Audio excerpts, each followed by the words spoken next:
Recording in progress. There's the bell. 7 o'clock. Everybody's in attendance. So I'm going to call the select board meeting of Tuesday, June 25th to order. First item is approval of the agenda. So moved. Second. Seconded. Any amendments to the agenda? Hearing none, all in favor of approving the agenda as drafted, signify by saying aye. Aye. Aye. Opposed? Next is approval of consent agenda. I move. Second. Moved and seconded. Anything anybody would like to highlight in the consent? A slight correction on line 193. Select board meeting minutes? Pardon me? Select board meeting? Yes. Yep. On, it says planet change, it should be climate change. I'm sorry. Climate change is also a serious issue.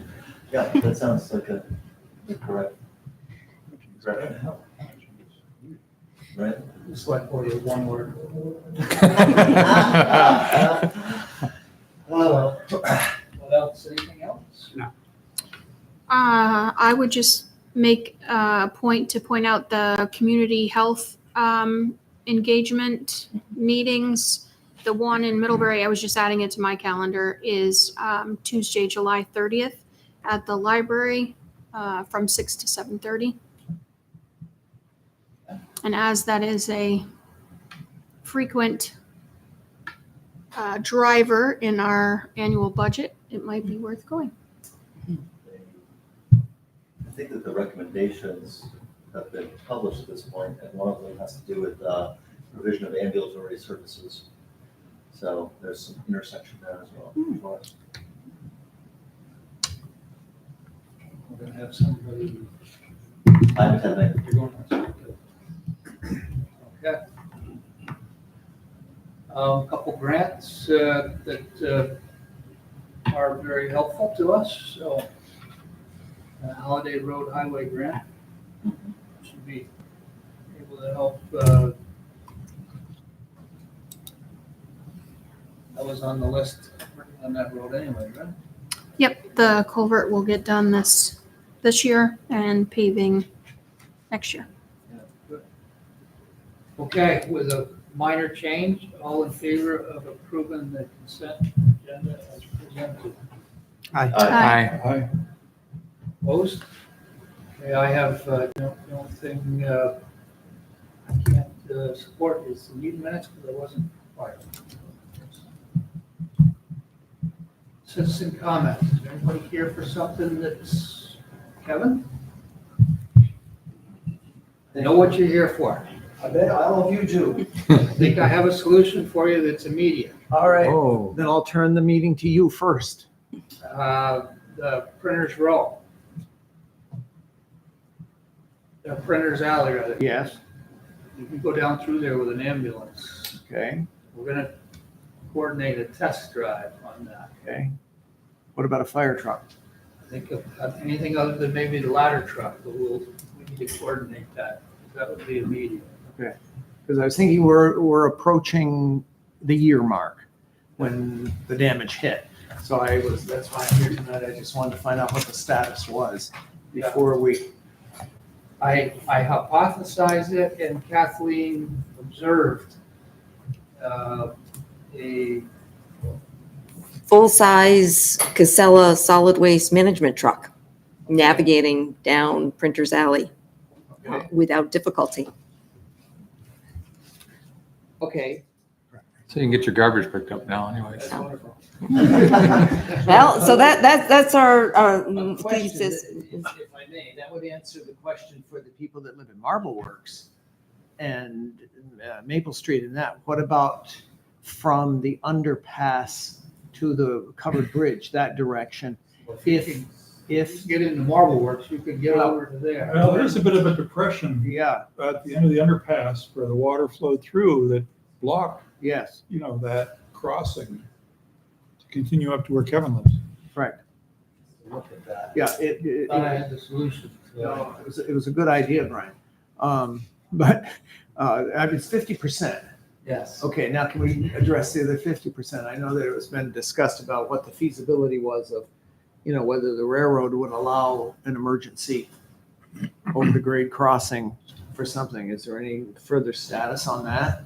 I think it's at the state, the railroad was amenable to something, but then getting it through all the, I don't know as far as actually building it, what that would.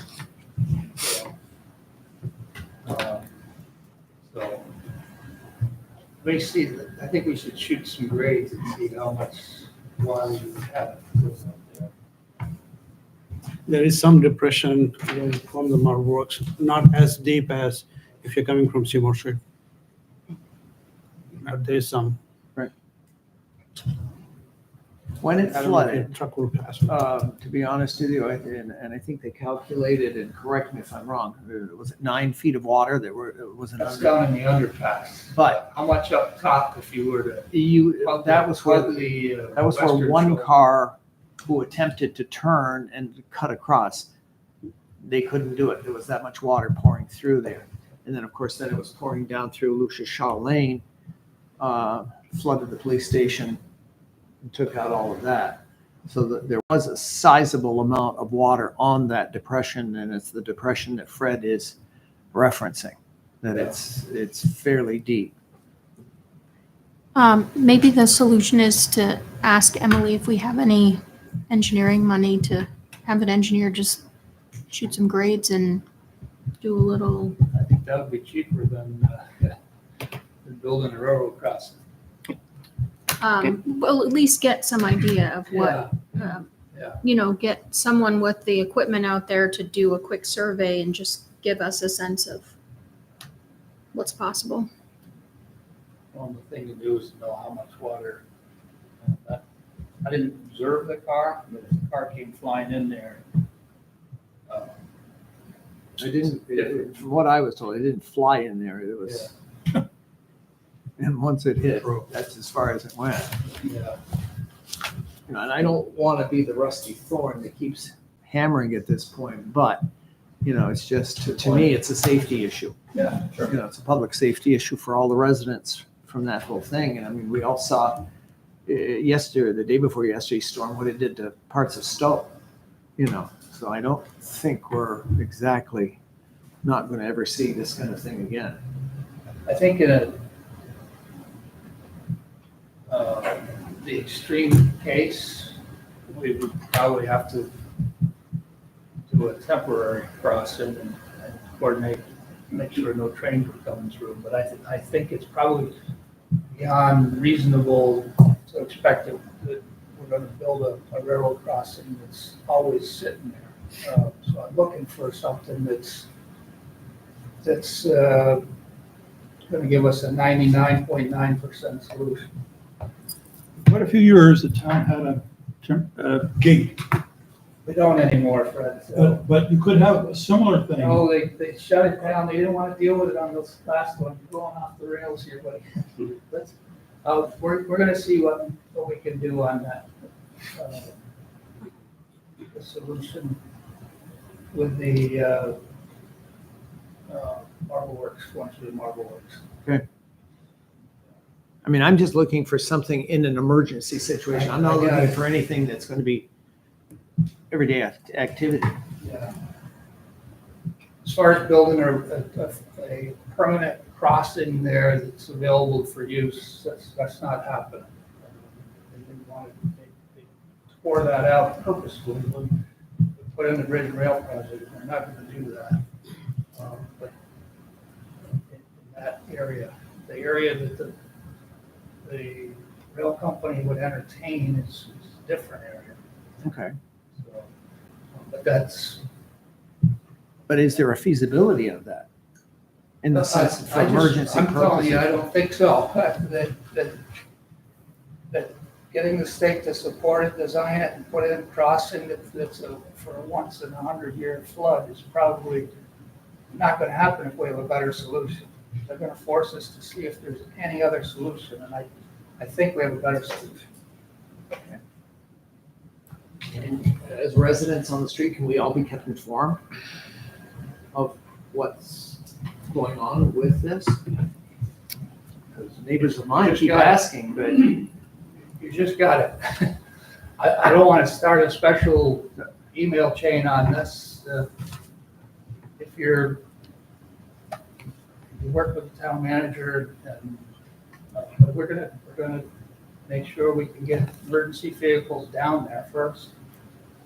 And then, I mean, I've lived here,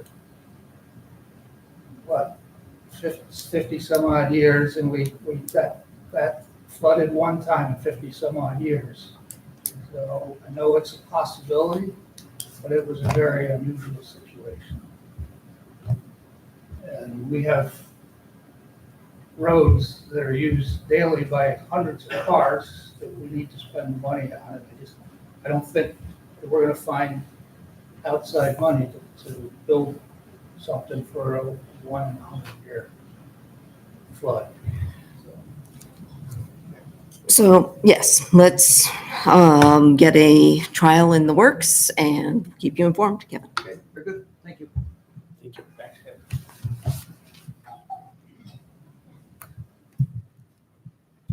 Anybody else here for something that's not in the agenda? Okay, we're gonna move forward then to request for emergency approval of the rooftop unit replacement at Parks and Rec Center. Evening. Evening. Try to be brief since this was a last minute ad. Yeah, in March, we've had, since the building was built, we've had issues with our air exchange system. And it's getting worse and worse as we get warmer and wetter with climate change. So finally in March, the rooftop unit quit. We had it inspected. They thought maybe the heat exchanger was bad, but there were other components that were bad, so they couldn't tell. That was a $3,700 purchase. I opted to do that, not knowing if it needed to be replaced or not. By the time they could get parts and do it, we were out of heating season into cooling season. They couldn't even get to that until fall. So we could fix it in fall and still not know if the RTU unit needs to be replaced. So I asked them to give me an estimate to replace it with cooling, which they did, which is the $63,600. And then I also asked them for a price to replace it in kind with a new unit with no cooling in it. That's $10,000 more expensive. And the reason for that is availability and demand. The combo units are in much more demand. There's more of them on the shelves ready to go, and they sell many more of them than the other ones. So they're a little slower to get and they cost more money. So it only makes sense to do that. And I went to Kathleen as an emergency purchase, given the time frame and not wanting to get into fall and then not knowing where we are and have another 2-month wait time or whatever for an in-kind RTU unit or whatever the case may be. Hopefully I'm making sense. And the other thing that pushed me into this was we had a community member come up who I believe instructs at the gym and is there quite often, and it's important enough to them that they wanted to donate $15,000 towards this. So the whole number, if we were to replace in kind down to what I want to do now with the heating and cooling combination and the discount, saves the town over $24,000. It makes sense to me. And then today it was not in the packet. I think it got added very late. I put in a proposal for funding that does not affect future capital spending. It just has me rearranging a couple things in the Parks and Rec department, and it's not really a wash, but it's not going to affect the bottom line on the budget. So Scott is here because he lives it firsthand, hears from the people, and is in the gym and stuff. It's just questions to how hot, how humid, how damp. The floors have been getting damp enough that it's a safety issue, especially with camps with younger kids and whatnot. So, sorry, just to clarify what you said, Bill, I don't see it in the packet. Did you email it, Kathleen? We put it on the website. It's not in the packet. Did you have to refresh? I'm looking at, yeah, okay. And so basically we're figuring out how to pay for it by just rearranging things in the budget. just, And it's only rearranging the court resurfacing timeline, basically. It's not adding anything to it, and it'll get me onto a 7-year schedule with my court resurfacing, which is what I want to do anyways. And I want all the court surface the same year, so nothing falls through the cracks, and, yada. So, You still need a motion authorizing this expenditure, right? absolutely, yeah. Quick question. Was there a warranty on this system? How old is this, like 10 years? It's 2015, I think, is maybe when the building was being built. Okay, so it was something they installed. And it's not warranty. We've had them there numerous times, repairing it. So. Ross? Has it been looked at the feasibility of installing a heat pump to take its place here? I haven't had time to do that, and it's a very large space. We're talking about the gymnasium itself. So in my mind's eye, saving $24,000 over replacing it now gives me time and money to look at what the next step for that is, since we haven't entered into that conversation yet. Maybe something. At some point, we get a chance for the future. Yep, definitely could. And the other thing I didn't mention, I did to Kathleen, but the two corners in the very top of the gym have large glass panels, but they're static. And I wanted to go to Breadloaf and find out what the possibilities were to put in windows that will open with a mechanical device, which is going to be expensive because you have to run electric and stuff. But that's another addition that wasn't part of the original design that would help turn the air over in the building. so we've never had cooling in that building, in the gym. No, and it's That's always crazy. been issues, even back when I got here and Terry was here, she used to complain about it, and we muddled through with floor fans, doors open, but like I said, as we get warmer and wetter, it's more and more and more of an issue, and now it's failed, so. And we don't want to have to have issues with replacing floors and other stuff.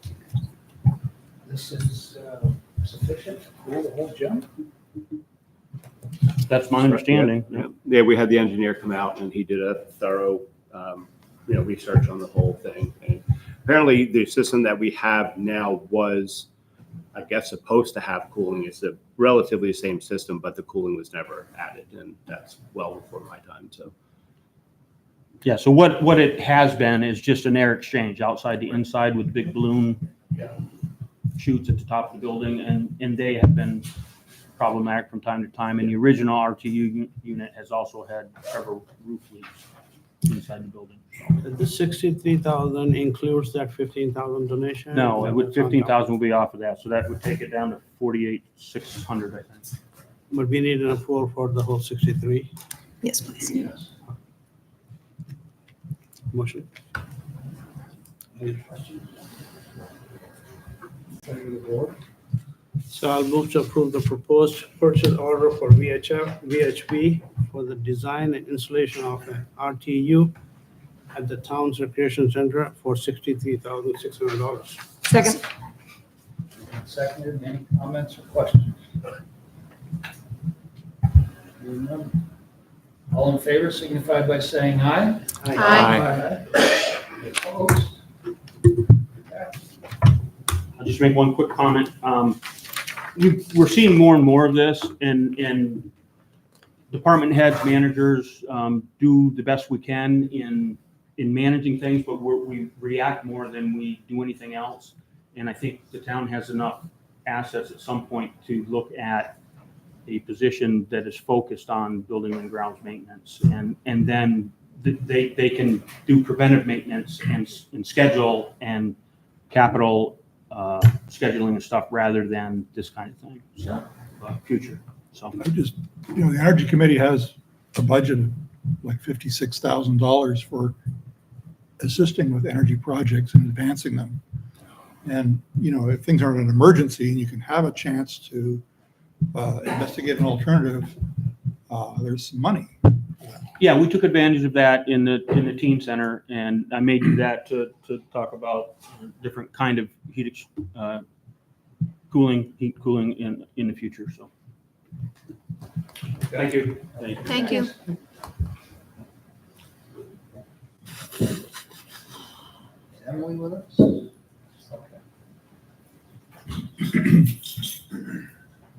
Hello. Hey, Hello. hey, Hi, Emily. Hi, Emily. Hear me? We Yes. can. Okay. So the first item that we discussed at infrastructure was a Munson Road culvert engineering agreement with Otter Creek Engineering.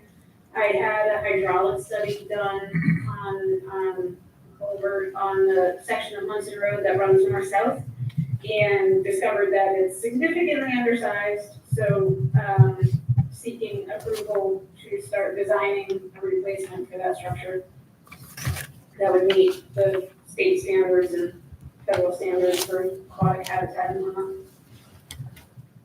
I'll move to approve the proposed contract with Otter Creek Engineering for $20,000 to determine an engineering solution to the Munson Road culvert. Second? Questions? I just note, in the infrastructure committee meeting, Emily noted that the ultimate construction cost of this is in the range of $500,000. Put it on your radar screens. It's a big project. Somehow. Culvert for $500,000? Is that right, Emily? Well, I mean, that said, we don't know what design we're going with yet. I think there's not much road elevation to work with. So I think we'll have to get creative with what design we use. What the state recommended was either a box or a steel arch, but we could also do a pre-stressed concrete plank bridge, something like that. We just have to have the high rod capacity. So I would imagine that it will be $500,000, but that said, there's also the structure grant funding, which will be, I don't know if we'll be eligible for it in the next cycle. It's typically every 2 to 3 years that they allocate it to account. So we got it last year for the Halliday Road culvert. So we might be able to get it again next year. So just a reminder, don't let the $500,000 scare you too much, because when we have taken the initiative to get things engineered, that has made grant funding more readily available when we've completed engineering on some of these projects. So while it is scary, but I don't think we're hurting. I don't think it is a bad thing to spend the $20,000 to get an idea of what we need to do there so that we can plan for the future. I think it also gives us time to be creative with the solution as opposed to in an emergency situation where we wouldn't necessarily have the time to find the best solution. We would be a little more tied to what we could install.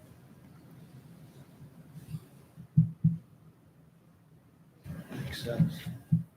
Other questions? Motion and a second. All in favor, signify by saying aye. Aye. Aye. Any opposed? Okay. Middle Road North. The Middle Road North, so we still have approximately $455,779 left of the ARPA funding that was allocated for highway improvements. It was initially allocated at $761,125, and so a portion of that is going to the Halliday Road culvert, but we have this additional amount still to spend, which has to be under contract by the end of the year. And so in trying to brainstorm locations that would serve the greatest community, I feel like we've heard a lot of concerns regarding Middle Road North with parking issues, sidewalk issues. I know we have 2 culvert issues along that stretch. So it seems like it would be a good use of that funding, and the road surface itself has serious issues. So I think it would be a good use of that funding and would sort of give us flexibility with the funding depending on what we get for results, and putting it out to bid. We could add extra sidewalk or, have that sort of flexibility with it if there's still funding available after it gets design engineering. We can also do the bump out for the turning lane, or the turning lane to head south off of Middle Road North, which is a design we already have, but that I would like to incorporate that into this project and sort of just get the whole section of the roadway diamond. Is there enough space for a turning lane there without doing a lot of road work? Or- There is already a turning lane. So we already have the turning lane. I don't think it extends quite far enough looking from where people are driving. I think the queue extends further back from where it's designed, so we might be able to extend it a little bit. There are some utilities in the way there, but I think there's room to squeeze in a little bit more. That turn lane must be only a couple cars long. It's been a long time since I've. No, it's a It few is- cars long, but there's a hydrant that prevents it from extending long unless you have to move the hydrant. The other issue with that turning lane is that it was added after the road, and we're not sure of the subsurface of that turning lane, and it could probably use some improvement there. So. I'll move to authorize. Yeah, the general thought, what's that? I think we're getting a motion. I was going to make a motion. Go ahead, Emily. Okay, sorry. You want to go ahead? No? Me? Yeah. I was just gonna say the general thought with the turning lane is that we would do some exploratory coastal digging just to see what we have for subbase in there. I think some of it does have a decent amount of subbase, but I think some of it just got added on and it might be lower quality soils. I'll move to authorize the use of Town of Middlebury ARPA funds to assist the proposed highway infrastructure improvements to Middle Road North. Second. Motion seconded. Any questions or comments on this? And would this take in some of the parking concerns? Is that also part of what you're talking about, looking at? I think we might as well look at it while we're in the engineering phase to see what we can accommodate through there. Yeah. I don't know what we'll be able to do. I feel like we could do something though, sort of the golden opportunity to work on it. Okay. Hearing no other questions, all in favor of approving the motion, signify by saying aye. Aye. Any opposed? Okay. Guess that's it for this evening, Emily. Thank you. Unless you have something Yep, for us. thank you all. Just a quick note while we're talking about infrastructure, no infrastructure meeting in July. The next meeting for infrastructure will be in August. And I don't have the date in front of me. It's not the usual second Thursday, it's the third Thursday, I think. We were trying to bump it to the 15th, but we need to make sure we have a quorum. I think a few people were not able to make it. Anyway, so just a reminder to anyone interested that there's no meeting in July. Okay. And we've got representatives from the state delegation. Nice to see Senator Hardy. Come on forward.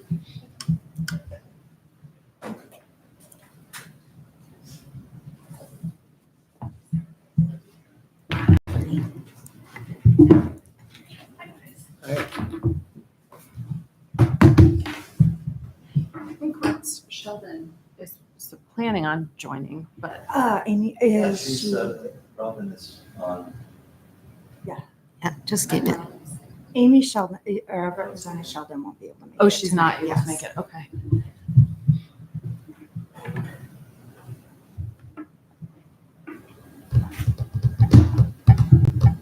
Hi. Should I start or? Sure. Okay. Yeah, go ahead. How is everyone? It's nice to see you all again. It feels like deja vu, except for it's summer. How about I start and then I can pass it to you and then Rob. Okay. So I had some specific bills that I wanted to talk to you all about as a follow-up to previous meetings. and issues that we've discussed. And also, I think you all have gotten a link to my end of session summary, which has a lot of the bills summarized in it. And if you didn't, I can get it to you. We just added it to the packet. Okay, Yep, it's in the great. packet. So all but one of these bills are included in my summary. The first one I wanted to draw your attention to is S-195, which is in the public safety section of my summary. You'll recall a somewhat uncomfortable meeting that we had in this room last fall about the downtown sort of public safety issues and the crime that was happening and issues that a lot of the businesses were mentioning. And I was attempting, maybe not entirely successfully, to explain the difference between our bail statutes and our conditions of release statutes. And Andy actually asked me to look into conditions of release and if there was a way that we could do some more with the conditions of release statute to make it harder for people who have been arrested to be released and then go recommit a crime. So what happens is a judge creates conditions of release, and that's, as it sounds, like these are the things a person has to do in order to be released from jail after they've been arrested. It's not bail, but it's sort of like a plan. So I did some work on that and introduced the bill along with Senator Collmore down in Rutland because his select board down in Rutland was facing some of the same issues. And the two of us introduced a bill, S-195, that updated and strengthened the conditions of release statutes. So totally bipartisan bill. There was 4 senators, 2 Republicans, 2 Democrats on it. And it permits increasing bail for repeat offenders. That's one thing it does. It includes the use of a firearm for selling or trafficking drugs as considered a violent act for the purposes of setting bail, so that you can set a higher bail if you do something like that, and sets conditions of release measures for individuals who have failed to comply with previous orders. So if you fail to do it once, your conditions of release continue to get stricter. And then it also creates a pretrial supervision program and a new home detention program. So these are all measures to help prevent people from just being released back into the community and recommitting the same crime, which is kind of what we were seeing here. So this is summarized in my summary, and you can look at the bill and the summary of that. There are links to the actual bill as well. So I just wanted to, pardon me? When does that become effective? That is a good question. I believe it becomes effective. I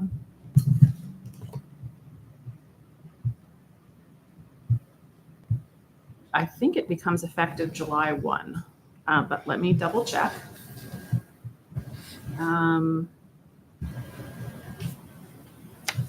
Yes. Oh, no. It became effective on passage, so it's already in effect. So it's in effect. So anyway, I just wanted to update you on that, since that was a rather difficult meeting, and I wanted you to know I followed up on it and indeed passed a bill. Well, not just me, but we all passed the bill. The other thing, and Kathleen and I have been in lots of touch about this one, is the flood relief and recovery. I chair the Government Operations Committee, and we did a major bill on flood recovery from a perspective of government operations, and that includes state and local government operations. The bill updates a lot of statutes around wastewater and just clarifies them, and stormwater. It doesn't make a lot of changes in that area, but it hopefully makes the statutes clearer, so that if you're trying to figure out what you can do, that statutes are clearer. It created the Swiftwater Rescue Team at the state level, codified it and provided funding for it, which is the thing that oversees the Swiftwater Rescue Teams around the state, which were utilized here in Middlebury and saved a number of lives when we had the bad storm in the early August. It also creates a community resilience and disaster mitigation grant program that does have funding in it. So Kathleen, you should look out for that because that is grants for you all can apply to and use to update infrastructure to make it more flood resilient. So some of the projects that you might be looking at, Heather, could be relevant for this grant program. And there is funding in it. A lot of it is ARPA funds that we're trying to use at the state level, ARPA funds. And it does also create a lot of planning and preparation. It includes a lot about first responders. It's a very long bill, but the most relevant and specific thing to Middlebury is in the budget adjustment bill, there was money provided to all of the communities that were flooded in July. And I repeatedly asked on the Senate floor, hey, what about the communities flooded in August? And so I got in this bill, and then eventually was put in the budget, funding for communities that were flooded in August and December.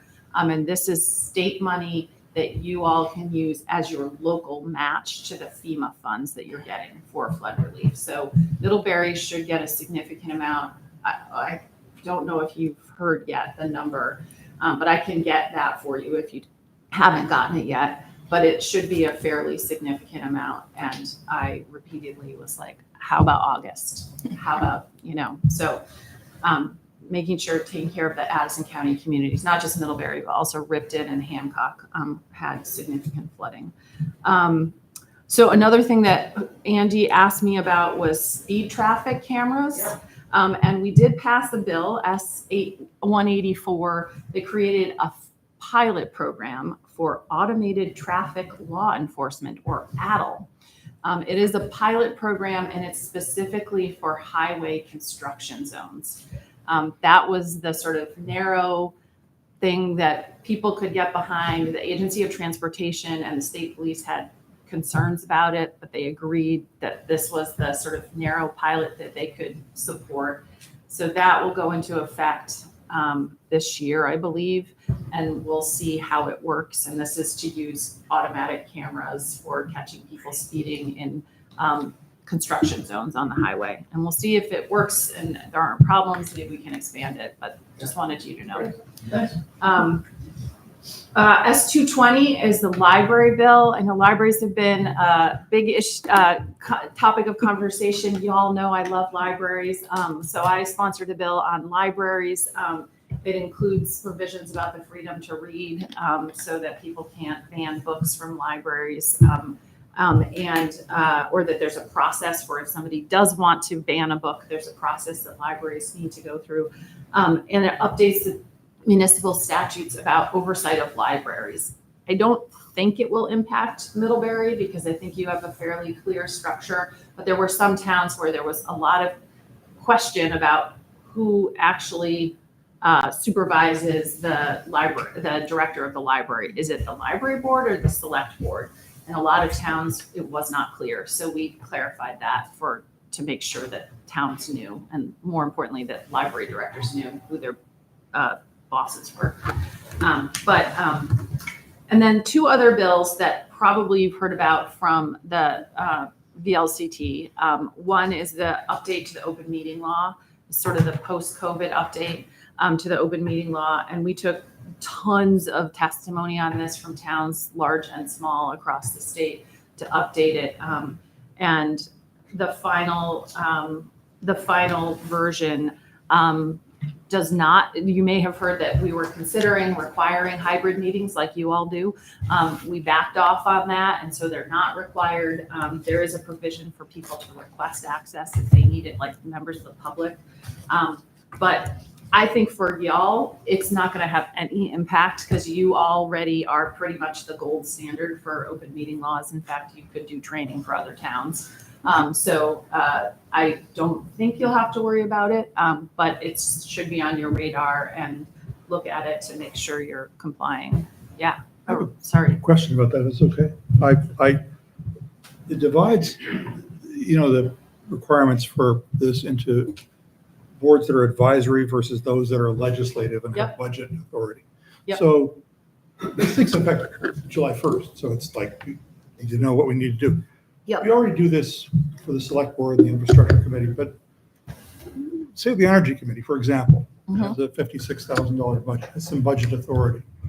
Is that a committee that the legislative intent said should be required to have its meetings recorded and kept?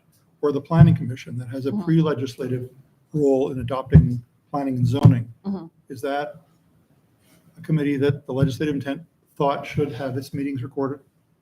That is a great question. And so you're right, we divided it up into 4, and there's a chart that I can send you that I think the VLCT links to in their information that I actually created, that shows state level boards and local level boards, advisory versus non-advisory. So at the municipal level, during our conversations, we often used a lot of examples because a number of us had served at the local level, and energy committees can be advisory. So they don't set their own budget. You all set their budget. So the select board sets the energy committee's budget. They don't have the authority to increase or decrease their budget. They don't have the Well, authority. they can expend from it, but they do. They can spend, but they can't set Okay, their that's good to budget. They can't raise taxes. They can't create policy ordinances or anything. So they're an advisory. They advise you. So they're advisory to the select board. The planning commission is not advisory. They have a role of creating, policy and ordinances. Their plan ultimately has to be approved, but I think we considered them to be non-advisory. And but you should really talk to your town attorney and I'm not an attorney. I can tell you what the legislative intent is, but there are a lot of people who will weigh in on what the the law is now that it's passed. But I think what we found is most boards actually are advisory. Most boards don't have the role of setting. If you're non-advisory, you have to be able to either create a budget, set the budget, raise taxes or revenue of some kind, set fees and taxes, create policy, or have a quasi-judicial role. So you all have all of those things. So you're clearly non-advisory, but the Energy Committee really doesn't have any of those roles. Neither does Parks and Rec Committee or the Infrastructure Committee or anything like that. They're all advisory to the Select Board. So this is something that David Soffren has been following and working with our staff and boards on. So Yeah. So, I mean, based on what I've seen on your work, you are already in compliance with for the most part. And there might be a couple little things that you need to tweak, but the other bill that you probably heard about from VLCT, and they ultimately were supportive of S55. They worked really closely with us on making sure S55 was something that big and small towns could follow. The last one is S875, which is the Municipal Ethics Code bill. And VLCT was just honestly didn't love it at the end. They liked it better at the end than they did at the beginning, but they still didn't love it. But the H75 is a big sort of refresh of the state ethics code, which is the ethics code that all of state employees and state officials have to follow, including Rep. McGill and I. And then it creates a municipal ethics code. Again, I think Middlebury won't have a hard time with this because of the size and the sort of sophistication of your staff. It does require towns to have a point person that is the person that if somebody has an ethics complaint they want to make would be the recipient of the ethics complaint. You already are required by law to have a conflict of interest policy. And this just creates a conflict of interest policy that is the same for all municipalities. So right now, conflict of interest policies could be variable, and this creates one that everybody follows. And it also creates a misuse of office policy. So, that you can't abuse your office as a elected official.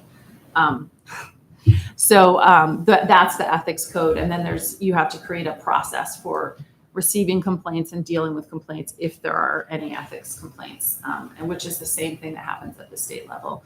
There also originally in the bill was a pretty broad whistleblower protection provision. We narrowed that significantly in the Senate, and it's now just a whistleblower protection for municipal employees that mirrors the whistleblower protection for state employees. So your employees would have the same protections that anybody who works for the state has, but it's just for employees. Originally, it was for any member of the public, which seemed extremely broad. So now it's tied to employment law. So those were the bills that I wanted to highlight because they're specific to select board work and then things to follow up on work we've done. But I'm happy to answer questions on anything else. Is there mandatory training or anything that goes along with the municipal ethics? Yeah, there's training for both the open meeting law and the ethics code. The open meeting law is required training for all non-advisory boards. So you'll have to do it. I think you already do it as part of your annual like VLCT training. And then for the ethics bill, there is training for certain people. And I think select boards are all included, and town managers and some town employees, like if they head a department, so the police chief, the heads of department heads. And then, so it's listed in the law specifically who has to take the training. But I mean, I think ethics training is probably good for everyone if you can do it. Sure. But yeah, as long as it's provided easily and cheaply. Yeah, and that goes into the ethics, the municipal ethics code goes into effect January 1st. So you have some time to create your procedures, to create, to designate the person who's in charge. And then there's an annual reporting. So the town has to report up to the ethics board if they had any complaints and what happened with them. But everything's confidential, while it's happening. So if somebody makes a complaint, it's not public until, yeah. So along with all the conversations we had about potential legislation, we also discussed potentially looking at regionalization, and maybe strengthening some things or moving them to a super municipal level. I didn't hear much about that getting traction this year. But it did, in fact, yes. Oh, So fantastic. thank you for mentioning that. We passed a bill on it for creating a 2-year study of county and regional government. Yeah. And actually, it's co-chaired by the government operations co-chair. So I'm one of the co-chairs, and it's a bipartisan legislative committee. And then there's a technical advisory group that is made up of sort of other stakeholders. There were so many of them, we were starting to get like a 30-person committee. So we created a smaller committee and then a technical advisory group. So the VLCT has seats on that technical advisory group. The regional planning commissions do, school boards association, other, regional, the chambers of commerce, all the sort of entities you might imagine have seats on the technical advisory. It starts in September. Cool. And we're really hoping to dig into, is it possible to strengthen county government or regional government in some way and sort of take some of the burden off some of the, particularly the smaller municipalities. So yes, thank you for asking. What's the enabling legislation?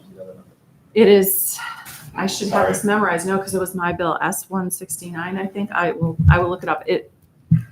It's not a very sexy bill, so I didn't include it. It's like a study committee. Yeah. So I didn't include it in my summary, but I'm so excited that you're interested, Andy. Very, very excited. Oh, that's great. Thanks so much. Yeah. Go ahead, Emma. I'm Jubilee McGill. I'm on the House Human Services Committee. It's nice that she covered all her gov ops, because usually we come to these things, and she's also in the Senate Health and Welfare, so we see all the same bills. So yeah, so we cover most of the Agency of Human Services except for the Department of Health. We kind of share that with the Healthcare Committee. We cover the public health aspects of the Department of Health. I'll start with, so ours aren't like very specific to Middlebury, but really the bills we do, Vermonters on a whole. We have S25, which is the PFAS bill. It came out of the Senate last year, and we took it up this year. And that one bans PFAS in a lot of personal products, and along with some other chemicals. We tied it to what other states are doing. Vermont, we're so small that we can't really, force manufacturers' behavior. But when we work with these other states who have a lot more buying power, that becomes possible. So collectively, it's the most wide sweeping kind of chemical bill, and that was tripartisan support for this bill. Then S186 is a recovery residences bill. Danielle, the executive director of Turning Point, was very involved with this, and she came and testified.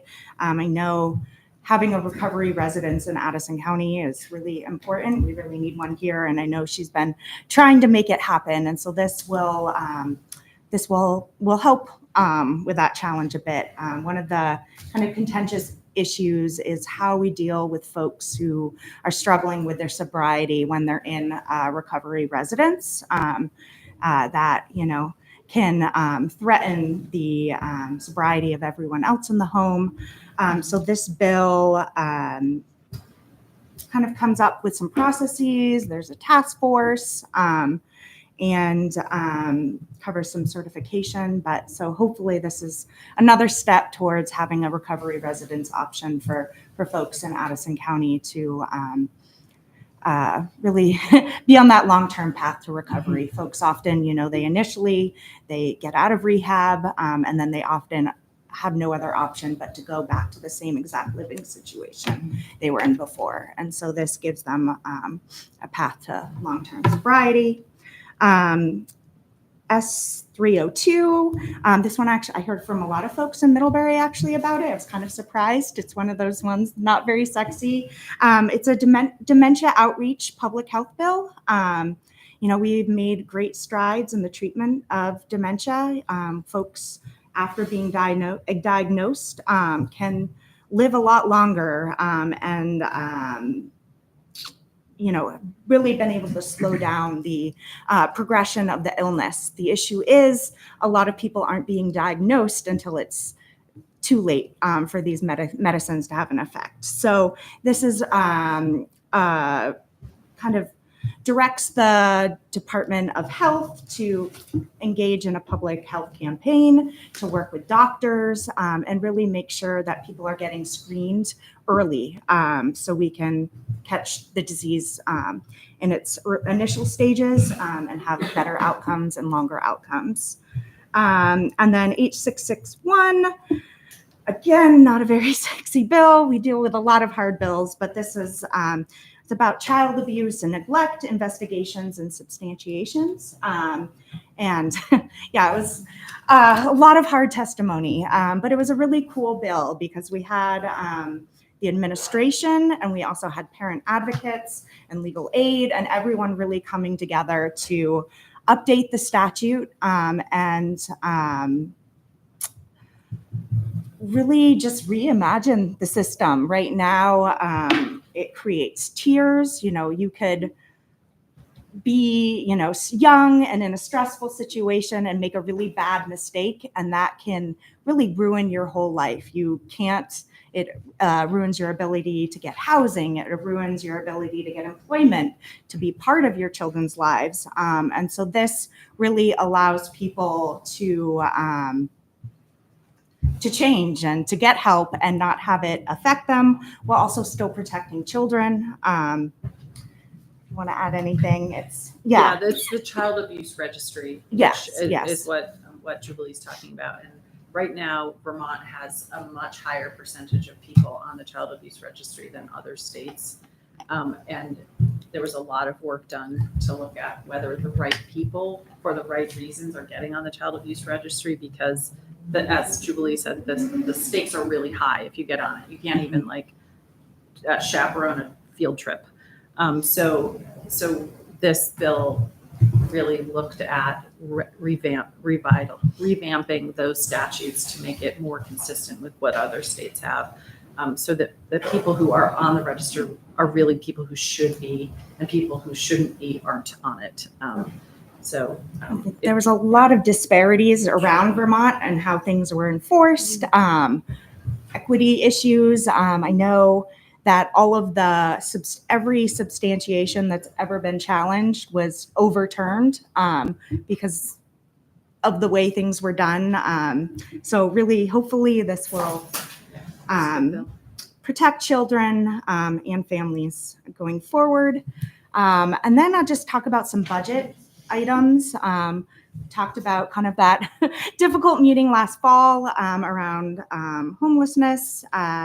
We, starting July 1st, there was going to be a cap on the number of nights that a household can have per year. So that it's 80 nights per year outside of adverse weather conditions. And those are December 1st to March 31st. And then those don't count towards their 80 days. But otherwise, households are going to have to make some decisions if they don't have housing on how they use those dates. So I mention it just because we may see a higher population, higher number of unsheltered people around the state, or we will see, and that may have an impact in Middlebury and Addison County. We also, I'll use this as did Robin hop off? No, she's just, she's in the panel. Doesn't have the video. I'll let her segue into the actual numbers. We also, on that note, we also invested a lot of money, additional money into providing supports. I know HOP grants applications are being reviewed right now. In my other job, I was on a meeting today with the person who's doing all of that, and she had been up very late. So that we should see significant money coming into our service agencies in Addison County. There's additional money to funds to build additional shelters and permanent supportive housing for folks who struggle in traditional permanent housing. We'll have more options for long-term housing with supports built in. And so I don't know, Robin, if you want to segue in, or I don't know if you have questions. Can I? Yeah. I can just go back to the PFAS.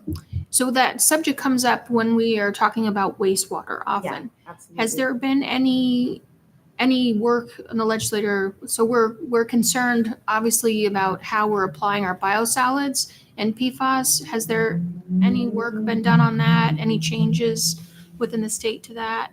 That wasn't part of this bill. This was more about consumer products. But Okay. there was a bill, I think a couple of years ago, about the biosolids and preventing them from being spread on farm fields. And I think there was a member did introduce on the House side. It unfortunately, I don't think went anywhere, and that rep is not running again. But I know, myself included, we plan to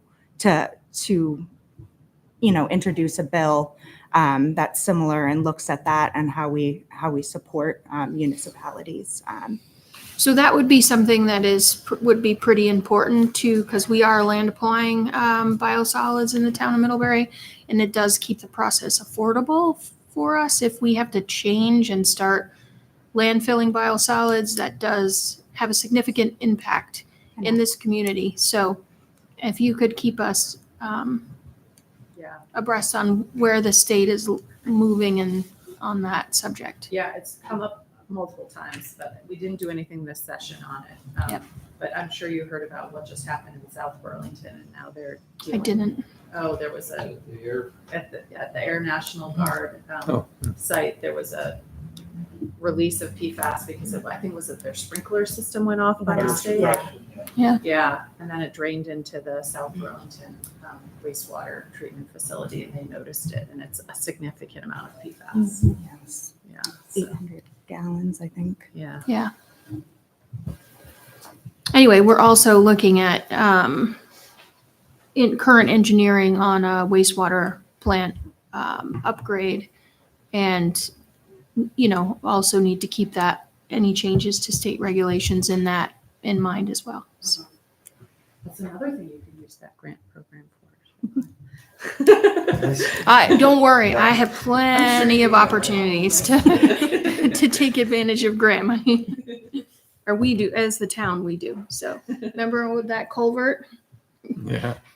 Robin, give you a shot here? Sure.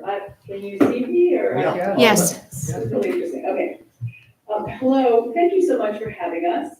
I appreciate this and appreciate the relationship we have with the select board in town of Middlebury. It's great. The reason I'm here, for those of you who don't know, is I'm actually in Portland, Maine, babysitting grandchildren. My 4-year-old may be walking by and brushing his teeth with his grandfather momentarily, so that come through my room to do that. But anyway, so I did not bring my entire budget book. So I am vice chair of the House Appropriations Committee, which means we do the budget for the state of Vermont. And we also, every bill that has any money, any appropriation, no matter how small, even if it's $50, it comes to our committee. So I have seen a lot of bills, not expert on all those bills, but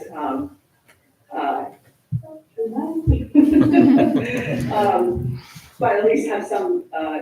And even though the yield bill doesn't come through my committee, the education and finance bill, I spent 2 years on Ways and Means and I'm fairly well versed in that. And so if there's questions you want to hear about that, we can talk a little bit about that. And I know that Senator Hardy also has a lot of expertise in that area, so we can talk about that. Otherwise, just to let you know about the budget, from a big picture standpoint, the general fund money, which is really the taxpayer money that comes in to help fund the budget, is actually down $223 million from the FY24 budget adjustment. So it's a smaller budget than it was last year.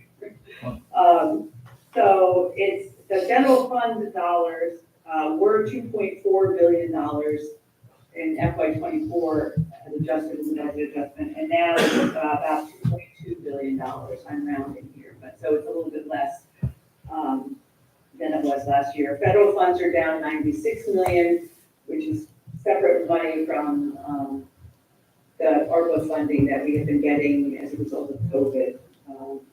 But our total budget last year was about $8.7 billion, and this year it's $8.57 billion all told. So we, for many legislators who were elected during COVID and beyond, this is the first year they have experienced doing a budget without all the COVID and federal money coming in that we've had, where we've been saying, well, how do we want to spend it? Here's 10 million, here's 100 million, and whatever. We don't have that anymore. And it was kind of a shock for a number of legislators this year. But we always balance the budget, and we did so again this year. Some of the places that we spent our money, housing, Representative McGill has already talked a bit about that. Housing continues to be a high priority. We know that from a workforce standpoint. We know that from a homeless standpoint. People who are trying to transition out of being in prison and don't have a place to go, and it's a lot more expensive to keep them in one of our correctional facilities and in transitional housing. We need all kinds of housing. We want people to move here and get jobs. We need housing. So we have tried to, we've put over $1 billion into housing since 2020, and this year it's a lot less because we didn't have all that federal money, but we have spent quite a bit of money on housing and continue to have it as a priority. Social services and mental health needs are still great, and we are so lucky in Addison County to have CSAC, the Counseling Service of Addison County, right in Middlebury. I'm so grateful for that organization. They work so hard, and many of them get paid more working at Dunkin' Donuts, and they still stay there. And so we do our best every year to try to do rate increases so that people can afford to be working there and stay there and offer us the help that so many community members need. One of the exciting parts of the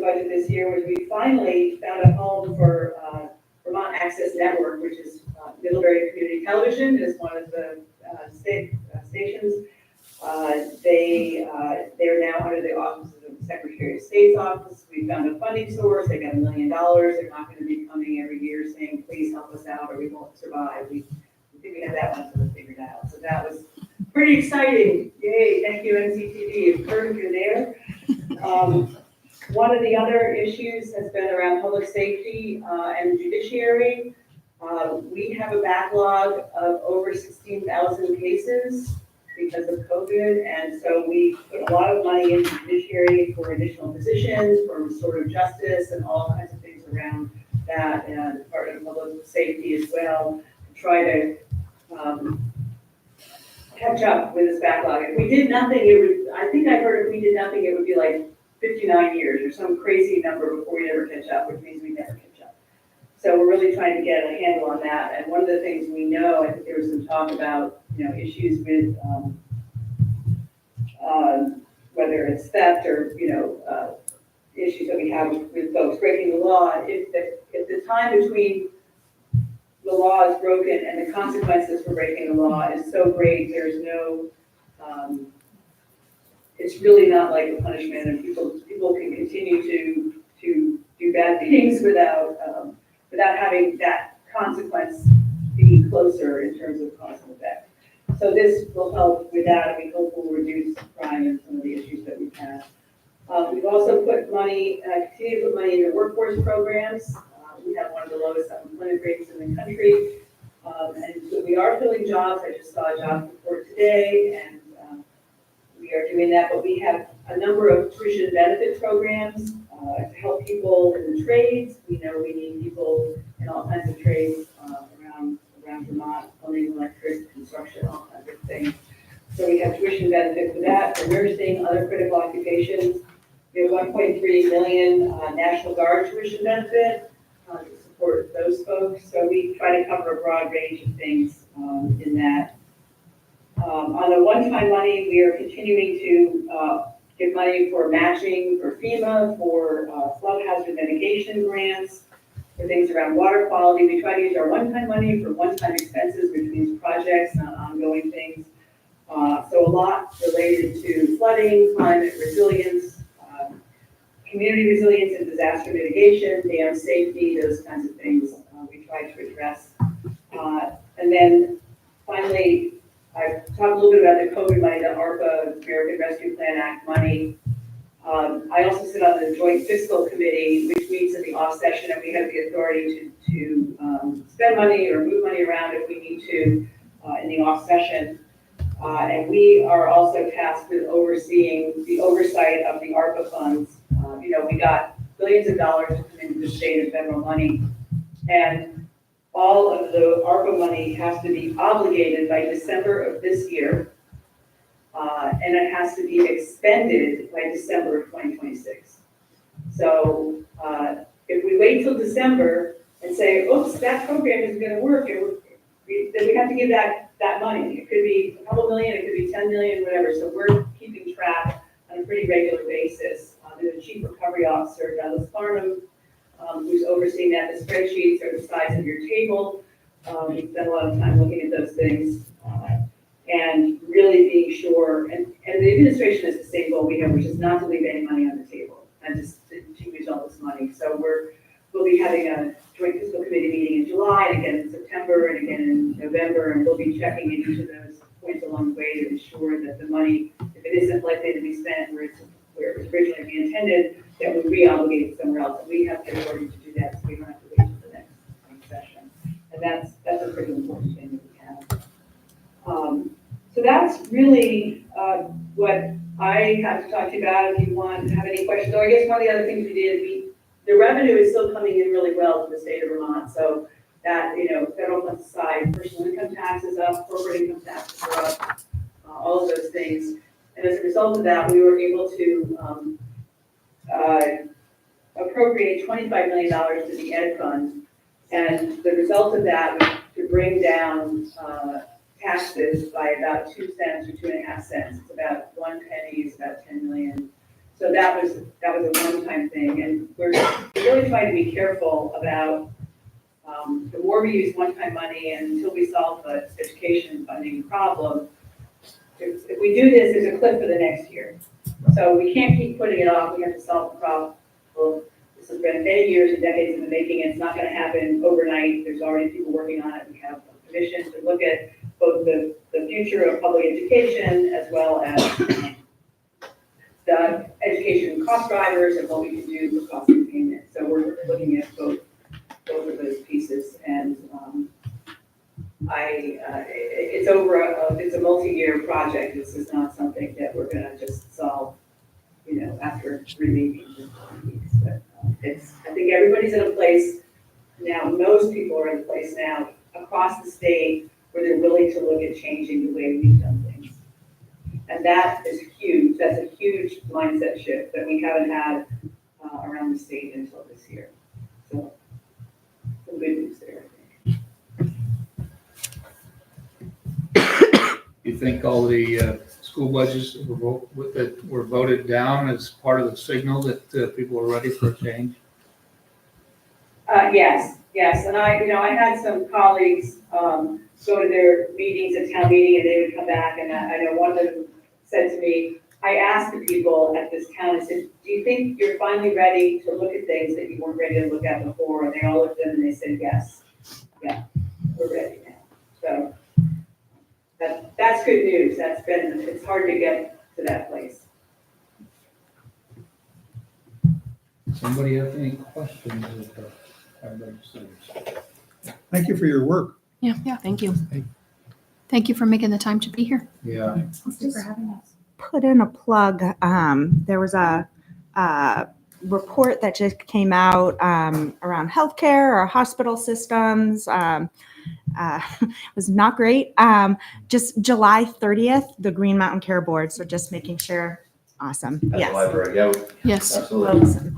Be there. Yeah. I mentioned that it's in our consent agenda tonight. So.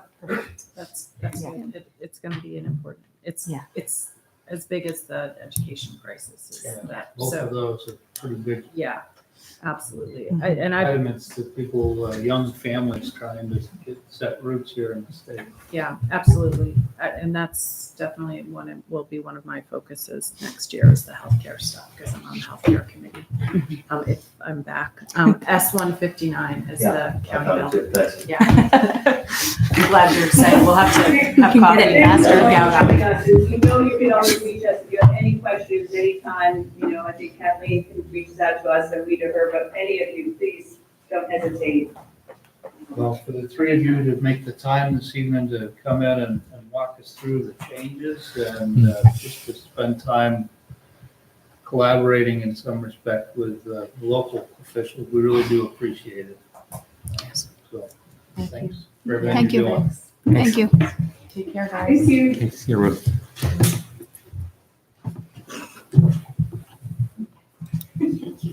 Next on the agenda is St. Stephen's Church, Mark Gas easement request. We're back. Close. Mine's blue one. Yours looks. We're back. Close. Good evening. It's a former chair. Yes, uniform. Okay. Want us to start? Please. Okay. We are requesting an easement for the town for Vermont Gas to cross the town green to St. Stephen's. And we are at a kind of a crossroads with the church, 200-year-old church, that the town granted the place on the spot on the green. We do not own any other land. We don't own that land. We are there at the mercy of the town back 200 years ago. We are investigating and trying to figure out how to deal with our energy situation as well as other issues with the church. Several years ago, we invested $50,000 into the Acorn Solar Farm in Bristol to try to offset, mitigate some of the costs of our energy bills, and much of our electricity is paid for with that. We explored putting solar panels on our historic roof, and it has been deemed that the roof is not strong enough to hold solar panels on top of the slate. We have heat pumps installed in the 1997 wings, the addition, and we looked into doing heat pumps in the main nave area, the main church, and the church it's too big. It's too big of a space, and that is a common thing for buildings of this sort. So this is not an unusual situation. It happens that our oil burners are less than efficient and are nearing the end of their lives, and we are in a situation where we will either have to replace them with oil, continue to do that, or in this case, asking to go with Vermont Gas, so that in that regard, we would be saving about $10,000 a year in fuel costs, and it has been estimated that we would save carbon reduction of over $30,000 a year, and that's in this year's terms. We are also looking to mitigate some of the energy inefficiency by bolstering up our foundation, which is in very bad shape. The water comes through there, and so we are going to be putting shotcrete on that, and also doing anything that we can and insulating the basement as well as insulating the roof. So we are looking to upgrade our electricity, our lighting services in the church itself, and to make the envelope overall tighter, including the pointing of windows and things like that. So we are at a situation where there is no good answer as far as today's energy situation, but we need an answer. And so right now it comes down between, do we go with oil and have a more expensive thing, still a fossil fuel and worse for the environment, or do we go with natural gas? So that's the crux of why we are here, asking if we could have an easement across the town green. John? Very good. When I first came to Middlebury in 1970, we had a landscape where coal was still a dominant fuel. Fuel oil was used. We moved through periods where propane became more available and efficient.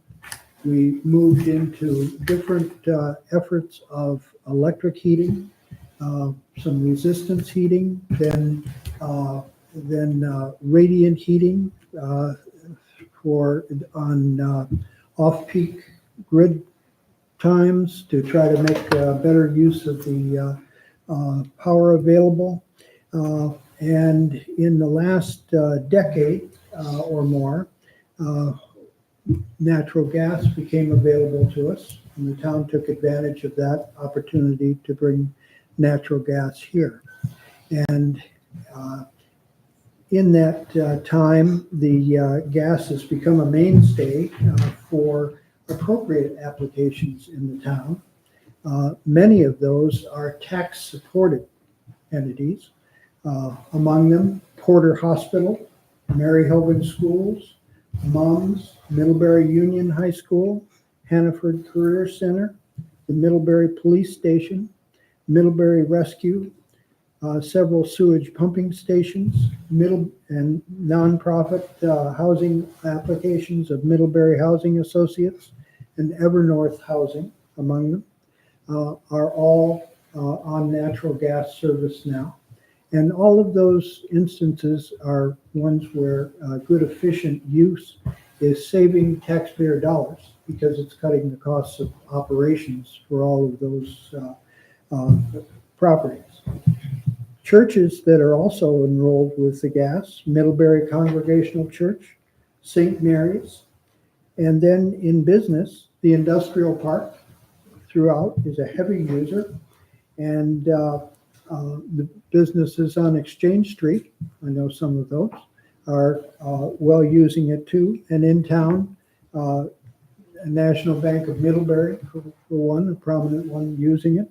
And of course, at Middlebury College, they're on a program of, while they're trying to cut their carbon, they're changing over perhaps 10 buildings a year to natural gas.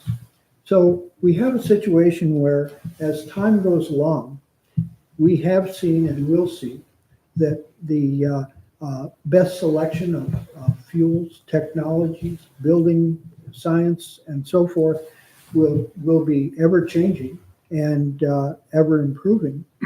But today, the natural gas is serving us well. When we instituted the opportunity to bring the natural gas in, this is what we hoped for. And it is performing in the way that we aimed at that time. It is helping us keep jobs. It's helping businesses be more secure and solvent and stay in our community where they might not be able to do that. So this is today. We're not trying to solve all the problems of the world. We're trying to do the best job we can for this Middlebury usage, and it's an appropriate use given the alternatives that we have in play. We don't want to make the perfect the enemy of the good. We know that we will find other alternatives going forward, and they will begin to emerge more so than they do today. But it's going to be a good long time, many years, before we move on past natural gas. We have not even moved past the use of coal. So really, this has got a long way to go. So we ask your support in having the church take advantage of this opportunity and continue its good work in the community. Thank you. Is anyone from Vermont Gas here? I don't believe so. So this is the first time I think we've negotiated one of these easement agreements without a member of Vermont Gas here. And I do find that interesting. I did not encourage them to come. Okay. And the reason I did not encourage them to come is I don't want to get into a larger debate on global warming and how the world deals with energy needs and so forth. That is not the issue here. The issue here is a supply line across the green to meet the needs of the church.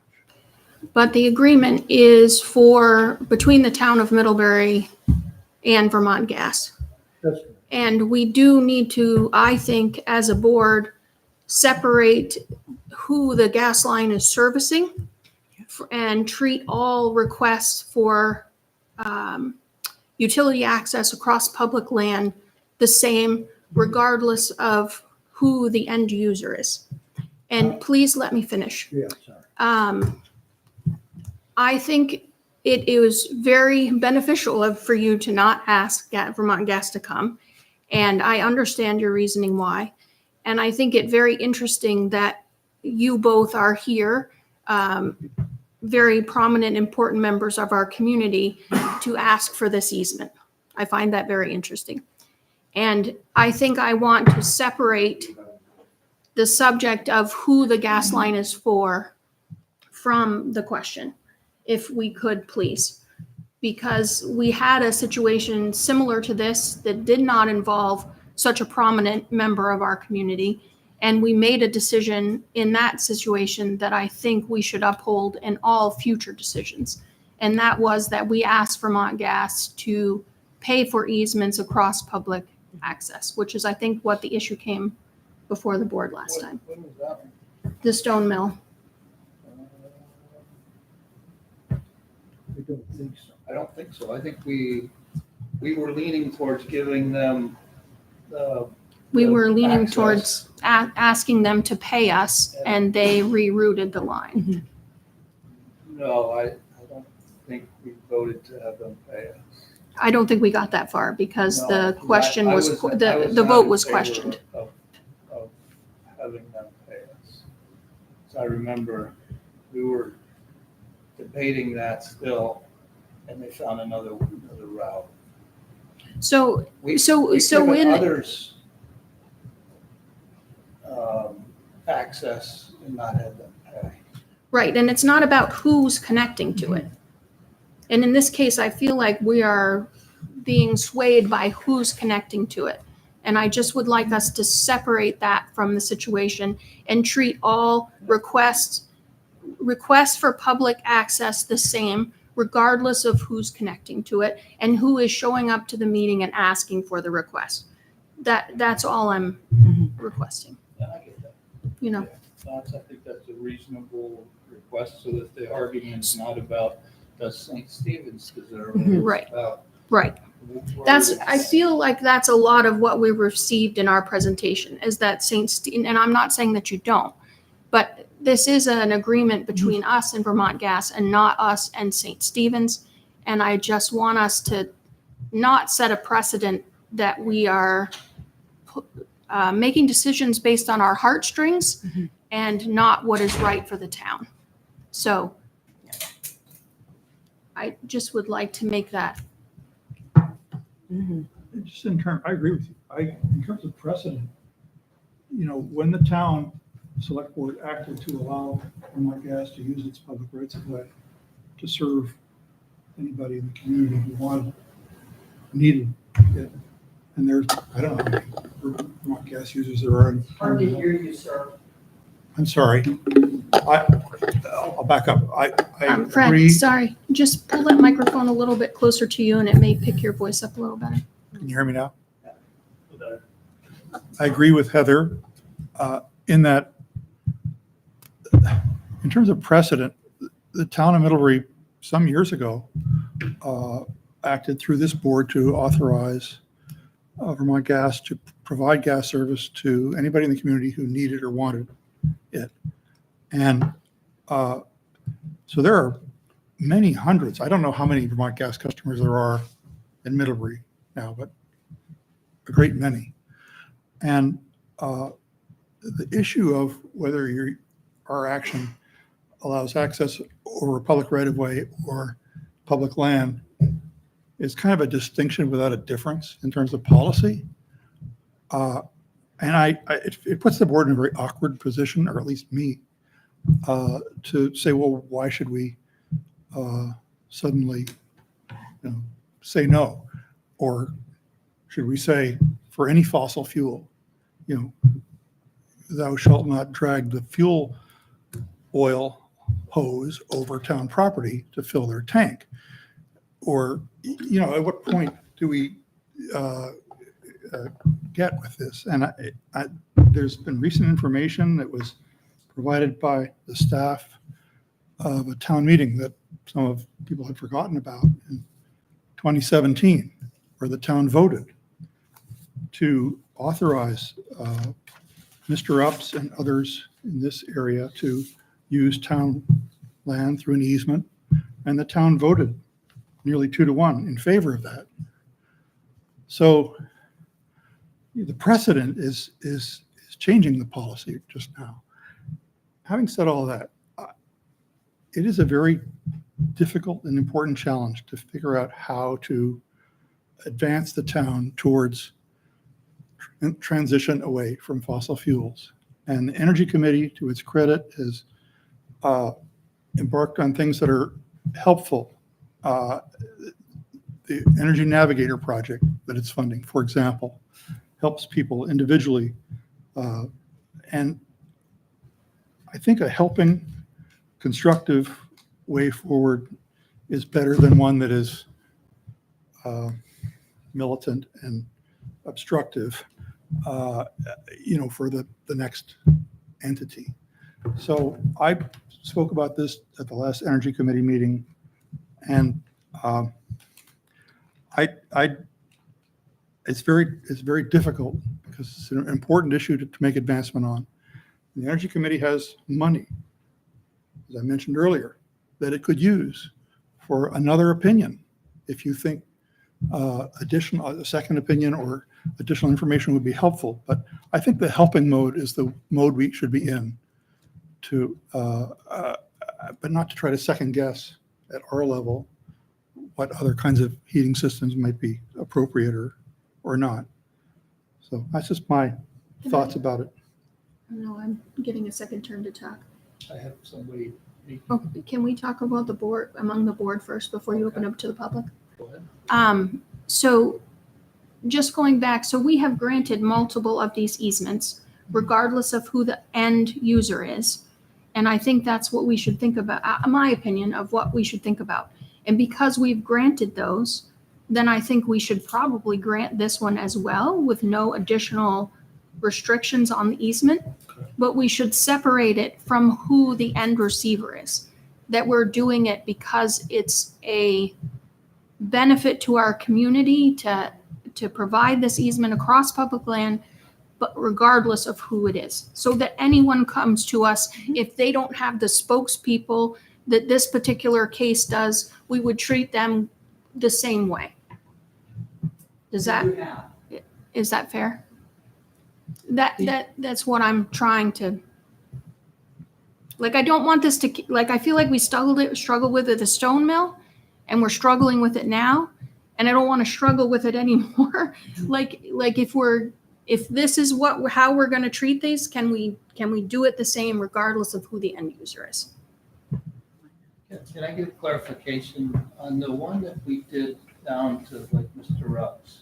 Didn't we write in there that if we needed access to that? And that is in the revised easement deed. That is in there? that if we need to have the utilities relocated, that would be at the cost of Vermont Gas for future development. Other questions from the board before I go to the audience? Yes. Yes.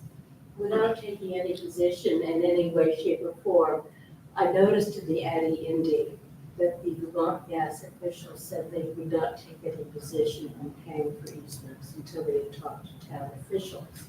Whether you might want to take a position on everyone pays for easements, or nobody pays for easements, I don't know, but I just asked that question as a matter of interest, given that the fact that there are so many concerns about gas as being a fossil fuel versus it being better than the alternatives. It's just a question, it's not a. We do have data from the assessor that does provide us some information about Vermont Gas paying for easements for other private Middlebury College. They've paid Middlebury College, they've paid Catamount LLC, and RC Development. So they have paid for easements to private locations. Thank I just add, about the letter that Ross wrote to the board and in the paper, that, I asked Kathleen this afternoon if we could remember the number of entities that the town has granted easements in use of public rights of way. And we lost count to, even the number of internet companies. We can't even remember how many there are at this point between Fidium and Comcast, First Light, and so there's so many precedents of allowing public utilities for. Some of them are just segments of the industrial park. Some of them were just individual businesses. The college has a particular internet line, and so it's pretty awkward to say that public rights of way shouldn't be, and I think public property shouldn't be available where it's not a burden to the town, where we've kept the rights that the town needs to, should we ever need to use that property or use that easement. And I just want to hope that there could be some more, a different kind of approach. And I know that the state is trying to do this through its statutes and the Clean Energy Standard and so forth that will gradually, for everybody, help incent the change. But it's so hard to say, no, you're the last one, you can't, or to start. And if there wasn't an amount paid, what would that amount to? I mean, the Bill Benton's assessment for, this is like 250 feet, 10-foot wide easement, that's 2,500 feet. He says 50 cents a square foot is the comparable, the rate. So what is that? $1,250. What's that going to do in the cause of transition change, really? I think it's a much bigger, more challenging question. And I just want to reach for that. I think to that point, what I'm getting caught up on, and I think with the precedent that we have now, I would like to see this passed tonight, but I would like Andy and I to take it up on the policy committee to really start looking at our goals as a town. If we do want to be energy resilient and address climate change as a town, we need to address it through policy and through practice. And I want to see, if not charging Vermont Gas for our lines tonight, sending it as a message, whatever the dollar amount is, you're sending a message to Vermont Gas saying, we're not letting you put fossil fuels into our community for free. And I think that's something that I'd like to address in upcoming policy committee, regardless of the amount that we get. I think the amount for me doesn't matter as much as the message that it sends, that communities want to start addressing climate change. The Energy Committee certainly does, and they're working with the Planning Commission on the town plan to try to integrate that. But it's a big transition. It's going to take time. And I think a lot of people are uncomfortable with change, and we've made hard change before, and I think we're capable of doing it. This is huge. Yeah. I would just hope that you would think in terms of how best to approach a problem and get the best results from the community.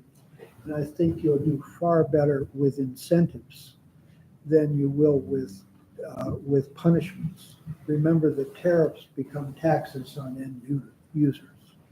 And if you instead turn to ways of finding incentives for people to go in directions that you think are beneficial to the community, you'll get a better buy-in.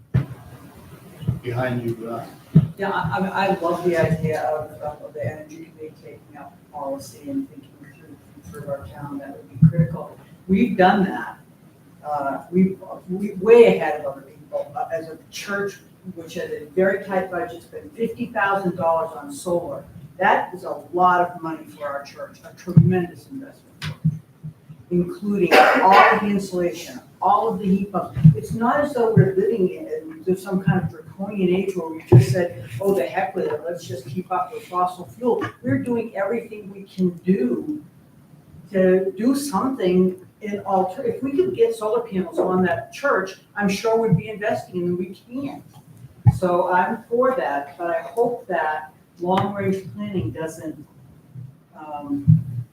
negate the attempts we've made to be energy diverse, I guess I would say. I can't say independent, but to support local energy concerns that are not fossil fuel.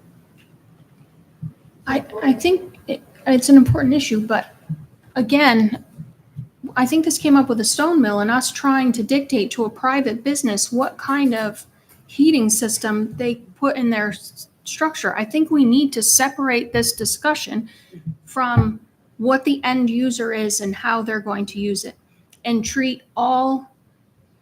So I think it's very easy with Nancy and John to be here and speak for this and us be like, oh yeah, we want to support the church, but who comes in next, and do they have the spokespeople? And let's take out what they're doing of the conversation. And are we being consistent with our policy around granting easements in the town, regardless of where it's going and how they're using it? So how can we dictate to people who should come in front of us, who should represent St. Stephen Church? They put two of the best people they have, and other people who apply should do the same thing. How are we going to dictate to that? Well, I think that may be where it goes to the policy committee, so that when we get these requests, it's not about who comes to the board to talk about what kind, you know what I mean? Like, yes, it needs to be about consistent, you know, application of a policy around easements for town land, regardless of how. So Yes. here's my vote on this. I think that driving your individual feelings on policy and whatnot, on like withholding an easement for one when you don't, and not giving it because it's natural gas, but then giving it for electricity or something else, I think is inappropriate. We're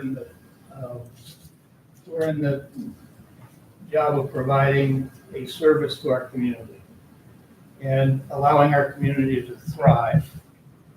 And we educate, we promote through legislation and lots of other ways the continued improvement of the electrification, the reduction in greenhouse gases.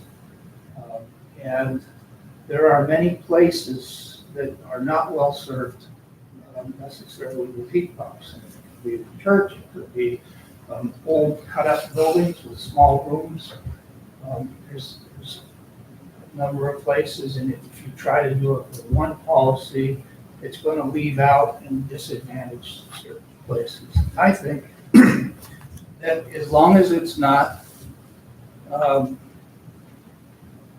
adversely impacting others, that it's safe, and that I'm more interested in giving it for free and writing in that we have control over it. When we start selling it, now they have bought a right. And when you want to use that property, it's not so easy to negotiate moving it. And so I would much rather do like what we created for Mr. Ups. And I think whether it's a church, business, or even a home, that I think we should be trying to help them live within our community and make good decisions. And we certainly have energy committee members that believe there are other routes, and they've been doing a great job of educating us. When I redid my kitchen, I went to electric radiant heat, okay? And I probably would have done it if I hadn't gotten exposed to some of these things. But it wouldn't have served in my business. My business uses the natural gas because there's not an efficient way to heat the building with electricity. I need very quick recovery when I open big doors. So to believe that one size fits all, I think is probably wishful thinking. And I'm in full support of allowing them to utilize an easement as long as we have the control over if we want to use that land, we would direct them to reposition that gas line. I think one thing that would be helpful in the future too, when we're having these conversations, is knowing that there is no other alternative route. So like I think with the Stone Mill project example, because we couldn't come to a decision, they found an alternate route. Mhm. And I think in the future, it would be helpful. So I don't want to make it easy. Yep. So that everybody just starts coming saying, oh, I want to put this here and that here. And, I want some effort made in saying this is our only option, which I think the church has done in this case. So, that for me, no other option. We've given it considerable discussion, so things that we can apply to an applicant in the future is what I'm looking at. And we as a select board did vote to give Stone Mill an easement. Did we? Right. I guess I'm not remembering. Yes, we did. I thought we did. But why did they go around? Because of the vote? because the petition, it was tied up with a vote. Okay. And the vote Yeah. gave them permission also. But they'd already found. Yeah. So it's consistent with what we've done before. Yeah, and I think it's important that we know that there's not an alter. Yes. Because if it's the cheapest way to go, No, I agree with you. yeah, you know. So there, so setting some like things to, like when you're in the DRB, like these are the things that we can make comments on. Like when we're looking at these easements, these are the things that we should consider, like making maybe a little checklist for ourselves. So we're not swayed by who, you know, who it's for. I agree, 100%. Ross? First of all, I want to clarify that I'm here as an individual. I'm not here speaking on behalf of the Energy Committee or any other committee. Yeah. Just so you know, the history, to make it clearer, there seems to be some confusion. Back quite a while ago, the very first easement request across town land, it wasn't just a general request along the roadways, it was out behind the building here. There was 3 of them, and they were granted for free. And there was a petition circulated. Over 300 town residents signed it and put on the ballot. And at that ballot vote, 60% voted in favor of giving it free, 40% voted against giving it free. A couple of years ago, between that, after that, there was several times they asked for free ones and you granted them. But the one for the stone mill came up, and again, you granted it free. That was the vote from the select board. Petition was circulated. It was going to be on the ballot. Before a vote could get taken, they decided instead of waiting for that vote and whatever outcome it may be, they actually could do it. They were just looking for free land. If they could, I mean, as a business, if you could just save money and do something free because the town's willing to just give you their land to use, why not do that instead of something that's a little more difficult, more costly? So when they realized there was going to be a delay, they just decided to find they could do it, and they just did it without needing the easement. And so they're not using the easement to the stone mill that was granted, because they Can I didn't need just it. correct you on that? Yeah, go ahead. There was some engineering that was going on, and that was determined by the engineer who was designing it after the fact. It wasn't that they knew that that was a feasible option prior to the Oh, okay. Okay, request. thank you. Clarification. So I think you should grant an easement for the church to get their line. I'm not here to ask you to say no. That is not what I think you should do at all. I credit the church for what they have done energy-wise. I think it's great.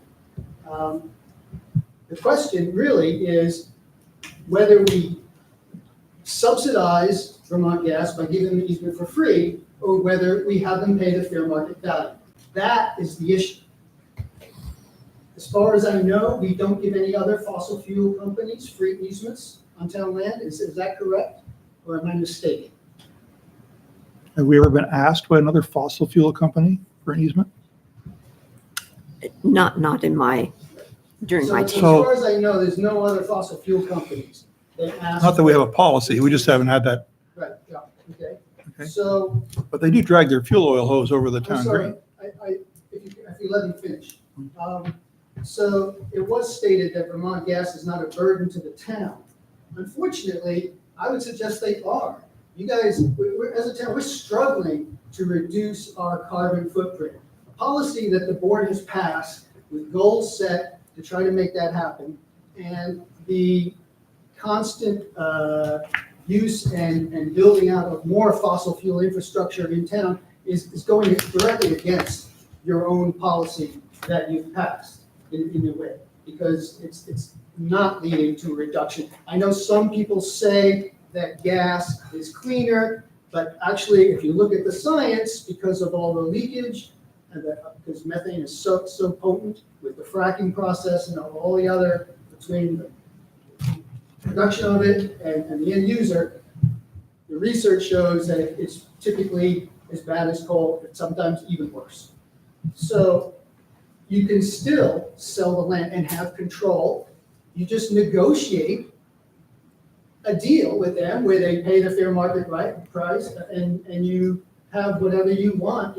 Has anyone actually spoken to Vermont Gas that said they wanted to, potentially wasn't going to do anything unless they talked to someone here, and I guess no one from the town, no official has spoken with them, or has anybody talked with them I think about this? I think that they talked to Kathleen, and here's the issue. This is a service line. If we bill them, they bill the church. We've given other service lines, free easements. I just don't think it's consistent, Ross. You're right, and I'm saying that in the past, we have always wanted to give free easements to utilities because they benefited our community so much. You saying this isn't benefiting our You're right, the benefit is less now, because it's still harming the environment.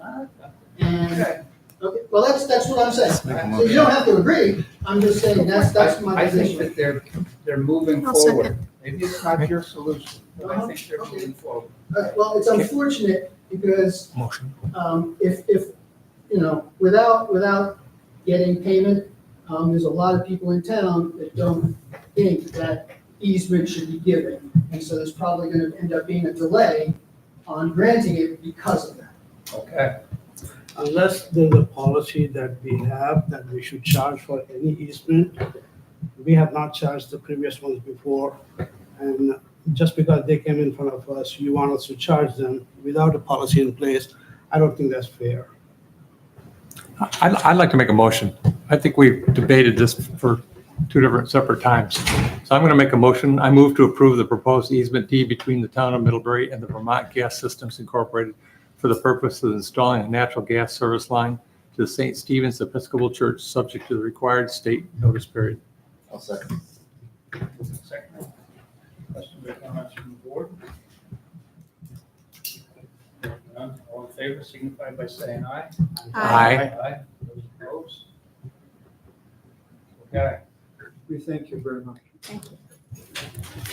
Can we, as part of this conversation, can we make some notes on like, can you take some notes of like when the next time this comes up, like, we want to know that there's no alternatives.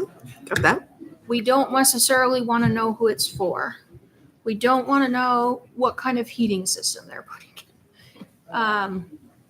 You know, like I want it to be a conversation How do you that's. address both those things, right? How do you Right. say, you can't know who we are? And I would like, Or what our heating system is? well, but Oh, that, you but got I think that impacts our, I think I think we it can have could a clear potentially policy have that an can- impact on how we are making our decision based on who it's for and what they're, you know. Try and take the bias out of the decision. I want to like, Yes. Having some, you know, professional entity working with them on the alternatives. And, you know, like I say, you're funding an energy committee that has money to, an energy navigator program to help. And having them. so maybe that's one thing. Like, Have a meeting with them to demonstrate that. has the request, so I don't know, you know, but like having the energy committee provide some support for the applicant on alternatives, right? Yeah. Have they met with the energy committee? Are there any alternatives? I just want to take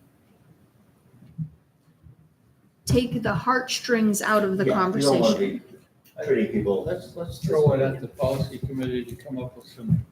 So just to note that Jonathan Miller is in our audience and he's had his hand up for some time. Oh, Should I allow him to talk? Allow them to talk. Jonathan? Yes, Hi, John. good evening. Yes, good evening. Sorry, I didn't notice your hand I'm up. speaking not as a member of the Energy Committee at all.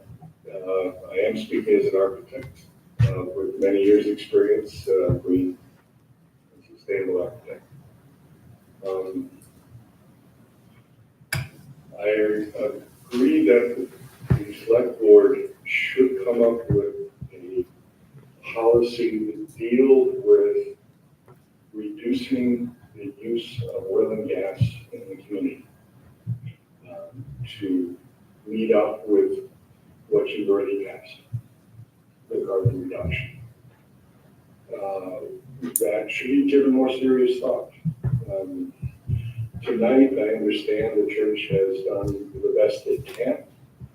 I would like to point out that they should have reached out to our committee, and we could provide some suggestions, and we can even point them to some very good consultants.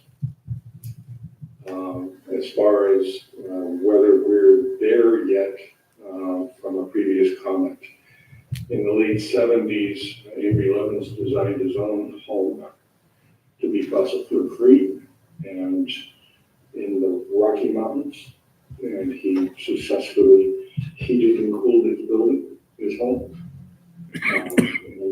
And he's the Rocky Mountain Institute and provides a service for high rises. Hey, Jonathan? To do the same thing. Hey, So Jonathan? we're technologically with that. Jonathan? With that, I'm done.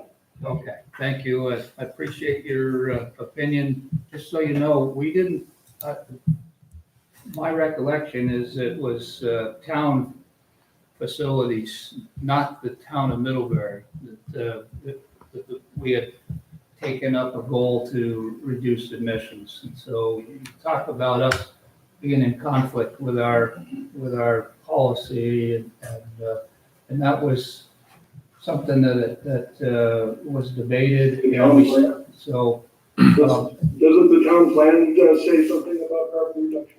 Or I don't know. I think you're barking up a different tree tonight. We got other stuff to deal with. Okay. We're talking about use of town property, not carbon emissions. So, thank you.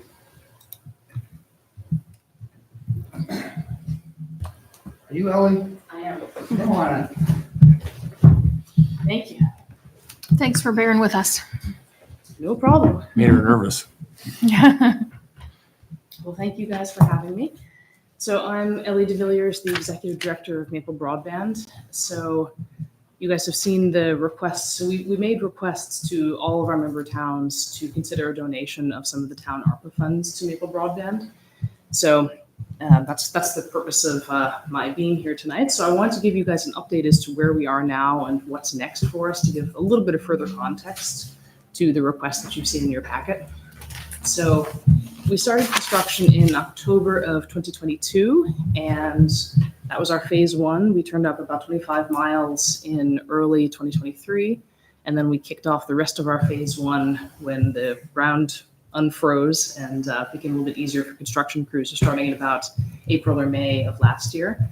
And then we wrapped up that phase in the end of February of this year and pretty much immediately started our phase two.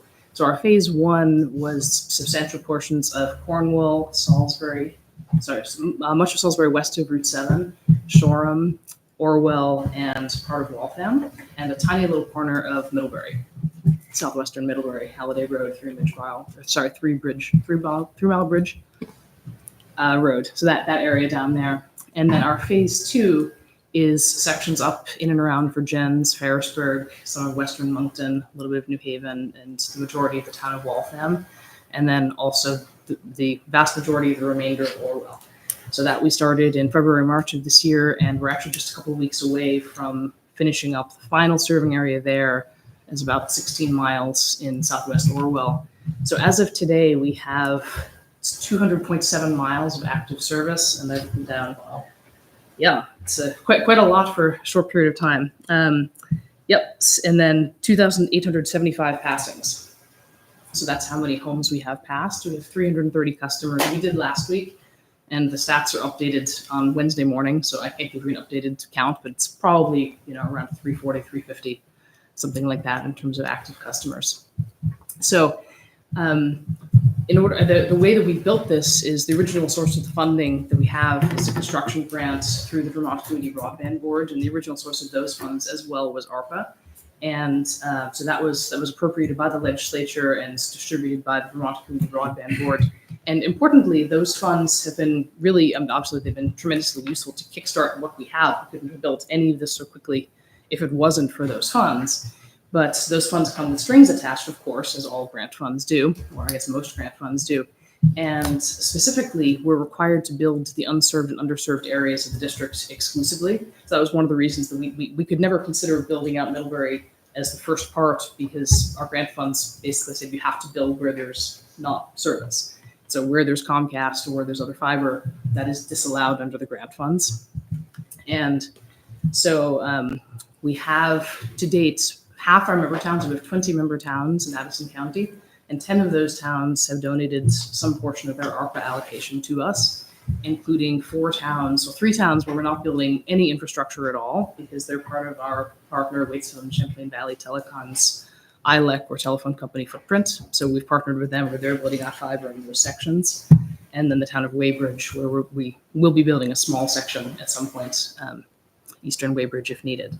So what we've been using the town ARPA funds for is essentially for the flexibility to build areas that our grant funds don't allow us to do. So what we spent to date is some money to build out dense areas in and around Virgins and Ferrisburg and a little bit of Shoreham, where we're not allowed to build them with our grant funds, but there's a lot of houses there, and we felt that there might be demand, and anecdotally we have seen demand. So basically we're doing that to strengthen our business case. And then importantly, going forward, we're going to be applying later this year for the next round of federal funding, which it was not like the ARPA funds that came into Vermont, and Vermont decided what to do with them, and the legislature decided that communications union districts, of which Maple Broadband is your local, of course, were the preferred vehicle for this funding. So the next round of federal funding is a competitive program. So we're going to be bidding as part of this, and hopefully we'll be successful. If we are successful, these funds have even further strings attached. And so one of the things that we would need to be able to do is, for example, we're still waiting for the map of the final list of eligible BEAD addresses, but the last we saw that there are some addresses up in northern Middlebury around Halpin Road in that area that don't yet have fiber service. And so in order to get there from where our network is, we have to build through here. And according to the rules of the BEAD program, we can build through here, but we can't serve any addresses on the way. And people on the way might wish to have service, they might wish to have choice, they might wish to have competition. So these are some of the purposes for which we would be using these funds. So I can answer. So if you build it with those funds, then you could serve? So one of the potential uses of the funds would be to, if we're successful in the program, we have to build through Middlebury to get to the northern part of Middlebury and the southern part of New Haven. And we could use the funds to pay for connections for people along the way. So we're allowed to build what's called transport fiber. So the fiber to get from here to there. We're not allowed to put distribution fiber to serve the houses along the way, or to splice the fiber so that it's ready for service.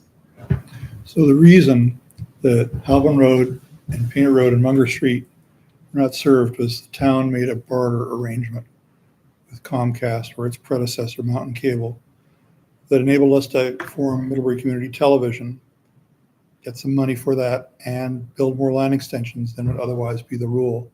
They couldn't build all the roads in town. And so the choice was made, and there were some people in those areas who, at that time, didn't want their kids watching cable TV or whatever. Anyway.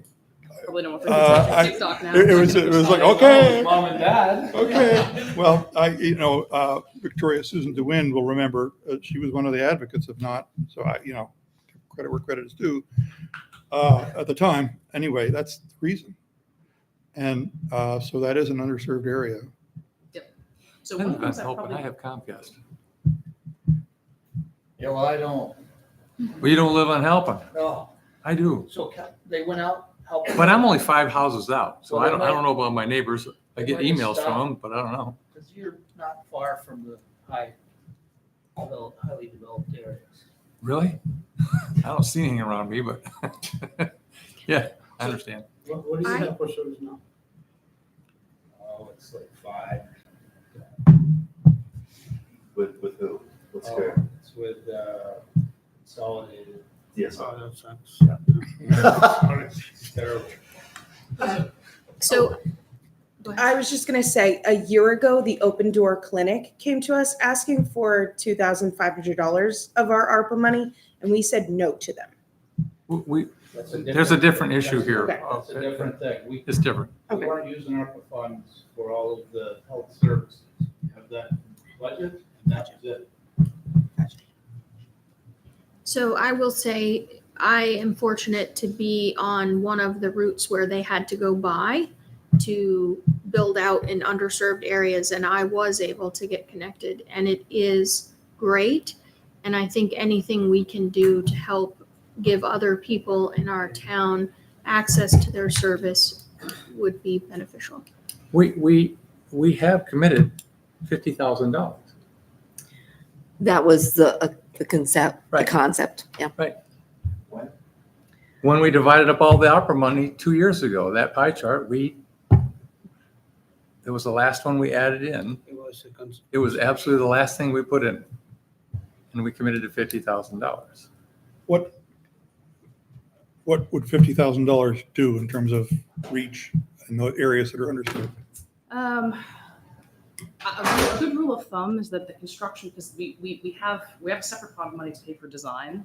So that aside, a good rule of thumb is that we can build about a mile of aerial fiber for $30,000. How much? Just 1 mile? Just 1 mile, For how much? $30,000.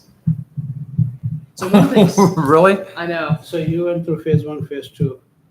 Middlebury is included in what phase? So that's a great question. So one of the things that I should have mentioned by way of context is that our mandates with the grant funding we've received to date, and also a requirement of the next round of federal funding, is that we provide universal service. So anyone anywhere in the entire district where it's on grid and they don't have service, we have to get to. And so obviously some of these houses, if you have 20 houses a mile, that's a pretty profitable mile. Sometimes we have 3 houses a mile. Sometimes you have to go, a half a mile to get to the last house. So it seems like $30,000, $50,000 won't get you a long way. But at the same time, if you have density, as we have in Virgins, we've built out 6.2 miles of those dense areas that I mentioned earlier, and the total bill on that is under $200,000. So you are actually able to do quite a bit with a small amount of money when you have density. And so that's exactly where we'll be using these funds, because the more that we can build out these areas that are more profitable that we're not allowed to build with our grant funding, and the more people take up service, that's great for those customers, of course, but also the stronger our business case is, then the less debt we have to take on to reach the ends of the roads, because there's no way that we can build everything we have to build with grant funding. I mean, that would be a wonderful world, and if that was the world, we'd have another wonderful problem of figuring out how we invest in affordability programs and subsidy programs for people who can't afford, which is really one of our other challenges, because right now we need to make sure there's network available everywhere. And then the second thing is to figure out that balance. But I haven't answered your question. So one of the other things is, again, our mission is to make sure that everyone who doesn't have service gets access to service, so gets mainline going down the road. And so that's the number of houses where that is the case is shrinking all the time, partly because of us building, but partly also because of other people building. So when we first started, there was almost no fiber at all in Addison County.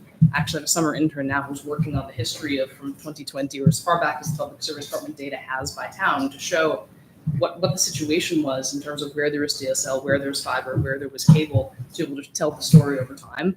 But anecdotally, we all know it. We've built, NetSpeed has started to build in areas, of course, exactly where we were building in Barnwell and Shoreham and Orwell. And Fidium has now built out a lot, not all, but a lot of Middlebury as well as Ripton.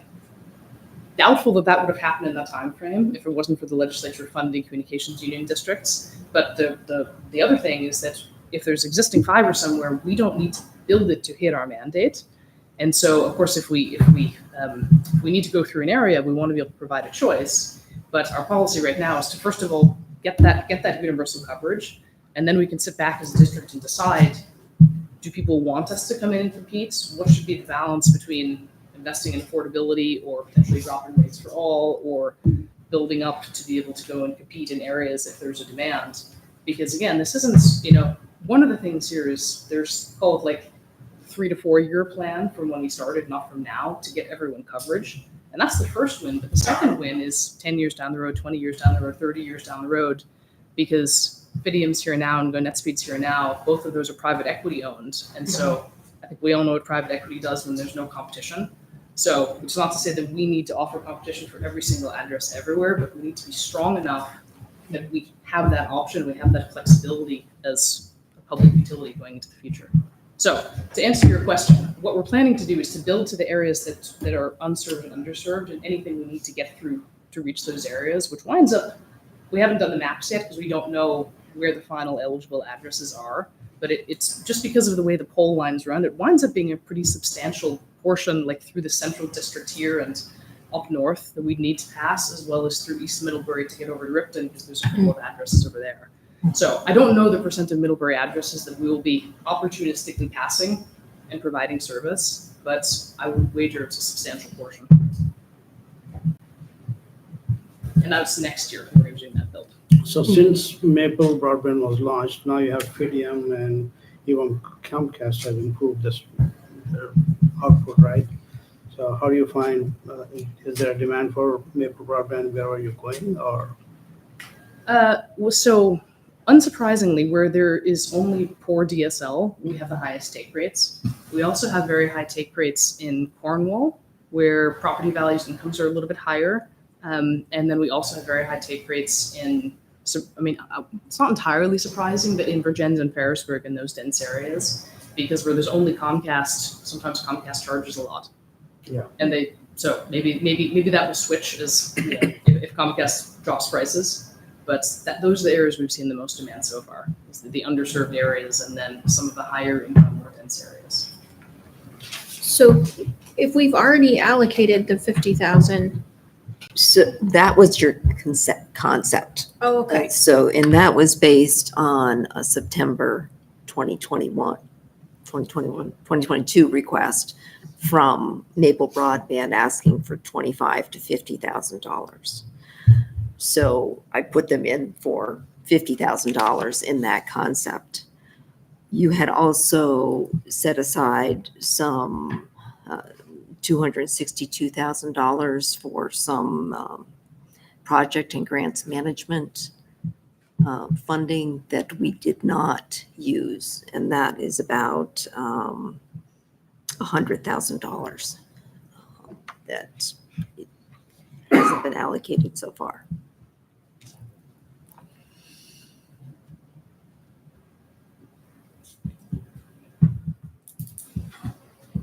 So if I could just comment on that.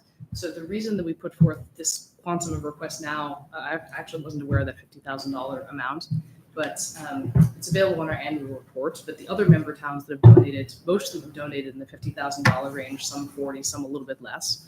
And so the thinking was Middlebury being a bit of a bigger town, a bigger allocation, perhaps, and also more people that we've been passing over time could potentially afford a bit more. But again, you also at the same time have a lot of demands for your funds. So we would be very grateful for anything you could contribute. My only comeback to that will be Middlebury is not going to be served anytime soon. From the map I'm looking at here, we are on the red one, which says it's not one on the horizon yet. So and things like if Cornwall is giving money, they're giving service right away. Mm. If we are giving money, there's nothing coming up to us right away. Well, as I actually haven't updated that. We'll be updating that map once we have the new beat plans and once we know if we're successful in that, because we don't want to be promising what we don't have funding for. So the areas that are pink are the areas that don't have service and we know we have to build, and the areas that are red are areas that do have service, and we'll build through them if we need to. I was just going to mention that, if I'm not mistaken, I think I heard Representative Robin Scheid mention in her report earlier that all the ARPA funds need to be spent by the end of this year. No, Committed this year. committed. Okay. Need to be spent by 2026. But committed this year. Yes. Committed this year. I support you for sure, but I don't know what the amount should.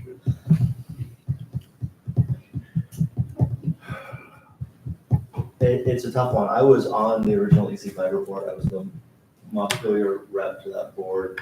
I was the vice chair of it for a time. I love the idea of municipal telecoms. On the other hand, I love the idea of people living close to work and services and building out the ultimate modern utility in rural places makes those places more attractive and diminishes the value of the town as a place that has these modern services. I am paying 30% less than your current service right now for Fidium in Middlebury. I appreciate the competition argument. I think that's a very good one, and I take it seriously. But I am torn as someone who believes that the most environmentally friendly thing people can do is live close to one another, with the idea that rural broadband is equivalent to rural electrification, serving farmers across the state. I So, can't bring my cows into the town. Right. No, absolutely. I understand. yeah. So as a person who has been who had very poor DSL service prior to Maple Broadband, I am in support of supporting Maple Broadband, providing service to other. These houses already exist and people are already living there, and we're not going to tear those houses down. And some of us live where we do because we don't want to live next to you, Andy. So, Come on. so, and it costs me more to do that. It costs me more to live like that. But I think I should have access to the same service as somebody who's choosing to live in downtown.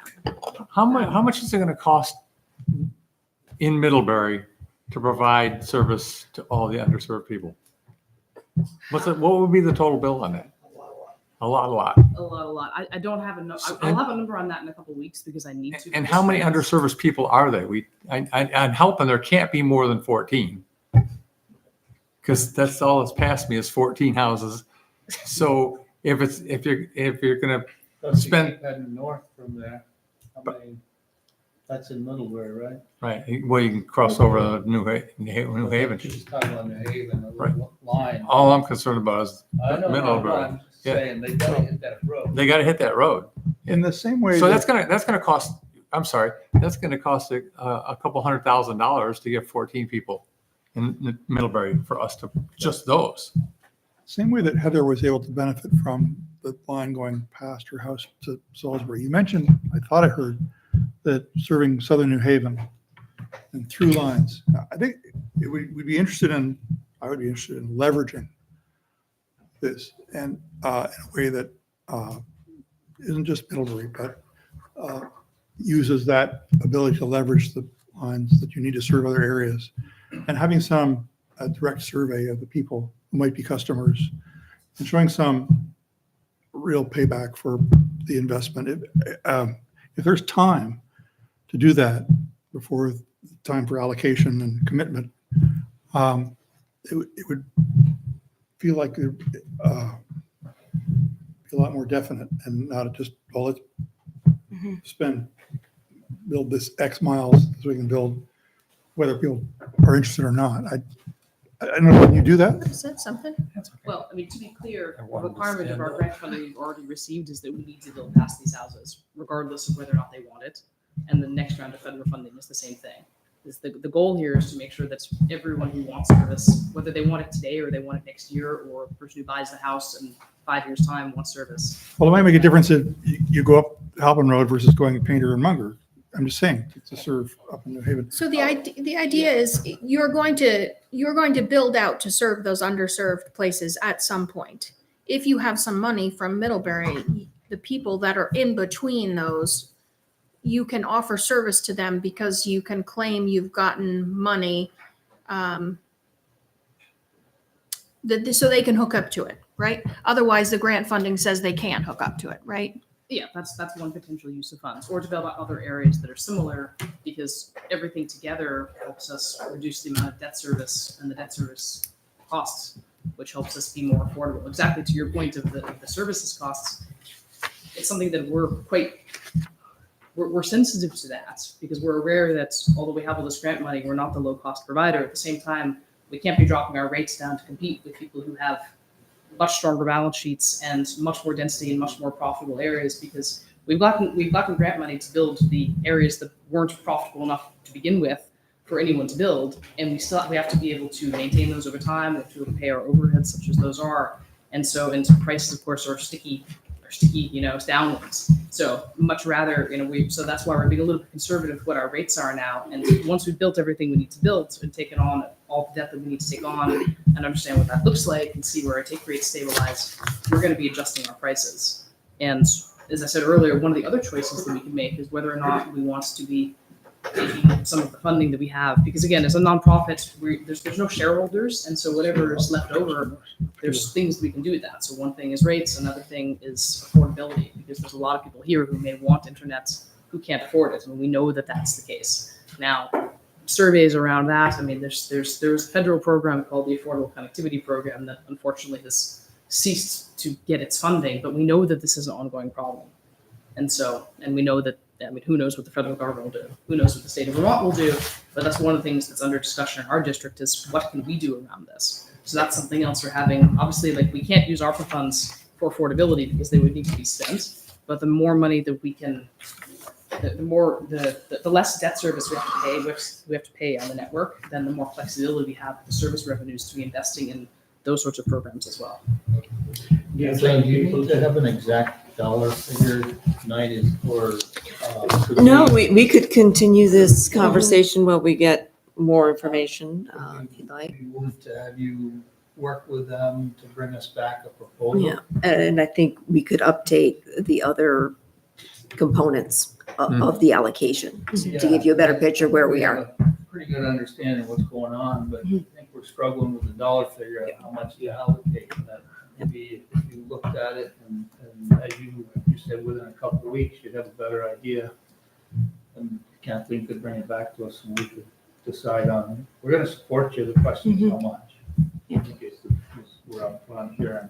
Yeah, which is very fair enough. And we, as I said earlier, we appreciate support in any amount. And so it certainly makes sense to have us do our diligence, especially because we're so close now to actually having a better understanding and a map of, okay, here's what we're going to be building, here's what we're going to be passing, here's the estimate of what's going to cost, just so that you have all that context in front of you. And when do you think you'll have that? Oh, I tend to be optimistic with my dates. It was a week ago the state of Vermont published its list of eligible addresses, but they weren't addresses. They were federal fabric IDs, which there was duplicates in the data set, and so we're still waiting to get a map, and it's been over a week. So, and then we need to do a bit of design. So, probably about a month or 6 weeks, I would say. Oh, okay. So plenty of time before December is, and when we need to have allocated or all of our funding, right? Okay. Okay. So is the board good with that? We're going to let I'm Kathleen in- work with Ellie and bring it back to us with a proposed dollar I'm also in figure. support of helping you, but we have to decide how much, and we'll figure it out. Okay. Thank you so Okay. much. Thanks, Ellie. Thank you. David, Yes, all righty. you're on the clock. No, I'll be brevity. Here we The go. downside to going late in the agenda is we shorten your time considerably. He's always fast. We'll be good here. Here we go. Hour and 10. So, this is a follow-up from the retreat. There was a discussion at the retreat a little while back about parking in the downtown, and a study this town did over a decade ago about possible recommendations on how to make the most of the parking you have available downtown. One of the takeaways from the retreat was to put a little meat on the bone and come back with some more specific examples of what those recommendations might be. And so what I'd like to do is just briefly walk through them, and then any questions you have. There's no decisions to be made tonight. It's just sharing a little bit more and seeing whether this board has an interest in pursuing them. Well, I think the memo really pretty clearly outlines that, and to save time, it seems like some of these involve ordinance, warning an ordinance to make these fine changes take effect, and having a plan for which spaces are timed which way. And in that time where you have a hearing and a public review, we'll get some input back from people in the downtown as to what they think about it.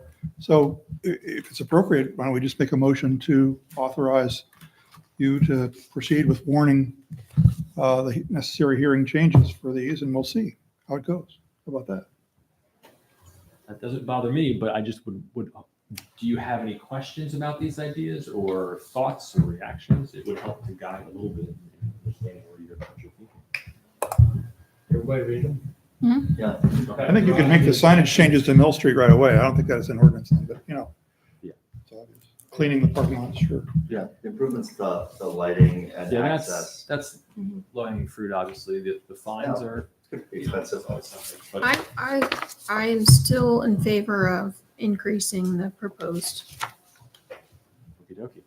All right, well, I More will- than what he's asking? I for? think that the first three should all be 50. And then I'd do all other parking I'd do at least 30. That's, You're a drill sergeant. in well, formal life. I think $20. You know, somebody's gonna say, I go to the city and I park somewhere and I pay $20 to park somewhere. Yeah. And they're gonna come here and say, oh, so I'm gonna go downtown and they're gonna charge me $20 to park. Okay, I think your parking rules are only as effective as how you can dissuade people from violating. right. And I think if the chief were here, and I know just spoke to the gentleman who's our new parking enforcement, and he had the same sentiment, which is you have to have these higher fines at least to get people to follow the rules, which is the basis of why you have the parking system, which is all designed to encourage the. So businesses down we don't want to put meters in, right? So if people are parking in these high demand spaces and they want to park there longer than they're signed for, then they need to pay for it, right? And they should pay an appropriate going rate for parking, in my opinion. Or park somewhere else where it's free. Right, no, I could not agree more, and I still like my idea of a 2-hour violation and a larger 4-hour violation if you're in a lot well beyond the amount of time. I like that too. But how easily is it enforced is my question. Ticket's still on there 2 hours later. Yeah, here's another one, it's bigger. Yeah. All right. Yep. You know, and if people want to pay for parking in the high spaces and we start generating some funds, well, then that creates some money for us to be able to do things with. When you say paying for parking, do you mean the fine they would pay if they don't move, or actual paying for the spot? Well, that's what's happening, right? I mean, like, She's talking about the fine. Okay, all right. All right, so I guess. you don't, so to clarify, Yeah. you don't have to pay for parking. Right now, you. But if you're gonna take one of these high usage spots and you're gonna stay there all day, you're gonna pay for it. So there's going to be a limit of 2 hours, you know what I'm saying? I don't know. There already is for most of the downtown. Mhm. The issue is your fines are next to nothing, and so some people may view it just as a cost doing It's a business. long time to look at your mailbox. I'll park there all day for $5. Post office. Okay, so it sounds like the next steps we'll Can maybe bring us back the final fine Yeah. thing. I'm not hearing consensus on that. And, but I think there's consensus on having more spaces marked with times. Yep. It'll nudge a Just few lower people lot, like to a you different lot, suggested. but Yeah. also when you've got one lot at 105% and one lot that nobody ever uses, you're not really using your assets the best way you can. I think you make a compelling argument for Okay. doing it, and a good time is when we're restriping or doing it. I was gonna say, you're gonna have this experience if you do nothing. Yeah. When that library project happens, you're gonna change the culture of parking there anyway.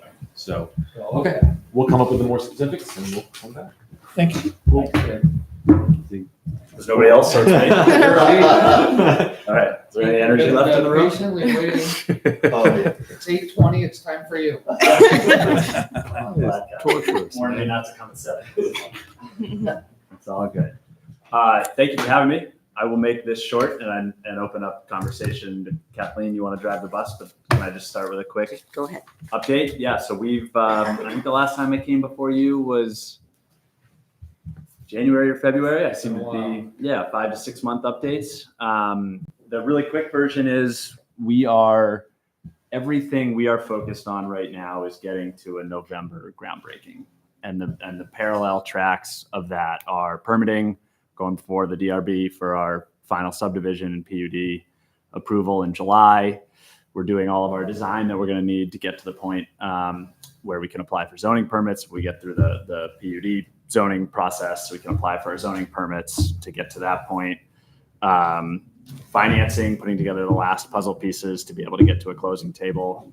We have LIAC, $5 million worth of LIAC funding through VHFA, which we're going to pair with a National Bank of Middlebury construction loan to do the infrastructure and the home ownership build. And we just, as a group, have a lot of things to nail down before we're able to apply for a zoning permit and break ground. Doing that, breaking ground, would allow us to start delivering homes next summer. We're going to be doing modular build. We've committed to that for the townhomes and duplexes. So as soon as we can get concrete in the ground in the spring, the modules will get delivered soon afterwards, and we can stitch them up in a couple months. So that'll start to pop in the spring if we can get to a fall groundbreaking. The affordable rental building, we're hoping to break ground in April or May, so we'll need the infrastructure to get back to that. That would be a 12 to 14 month construction period, delivering rental homes early 2026. And the for sale homes will be, an absorption rate we think we can handle over the next 2 years once we start delivering them. So that's the first 80 units. That requires a lot of infrastructure to get built to do. And all told, infrastructure and those first 80 units is about a $50 million project. About $25 to $30 million of that we've secured in subsidy sources. So more than half of the total development cost of this first chunk of housing that we have the initial path forward on, with opportunities we're chasing as we go to get from 80 to 100 to 120 and keep going. I mean, we're applying for a density of up to 250 units for the DRB.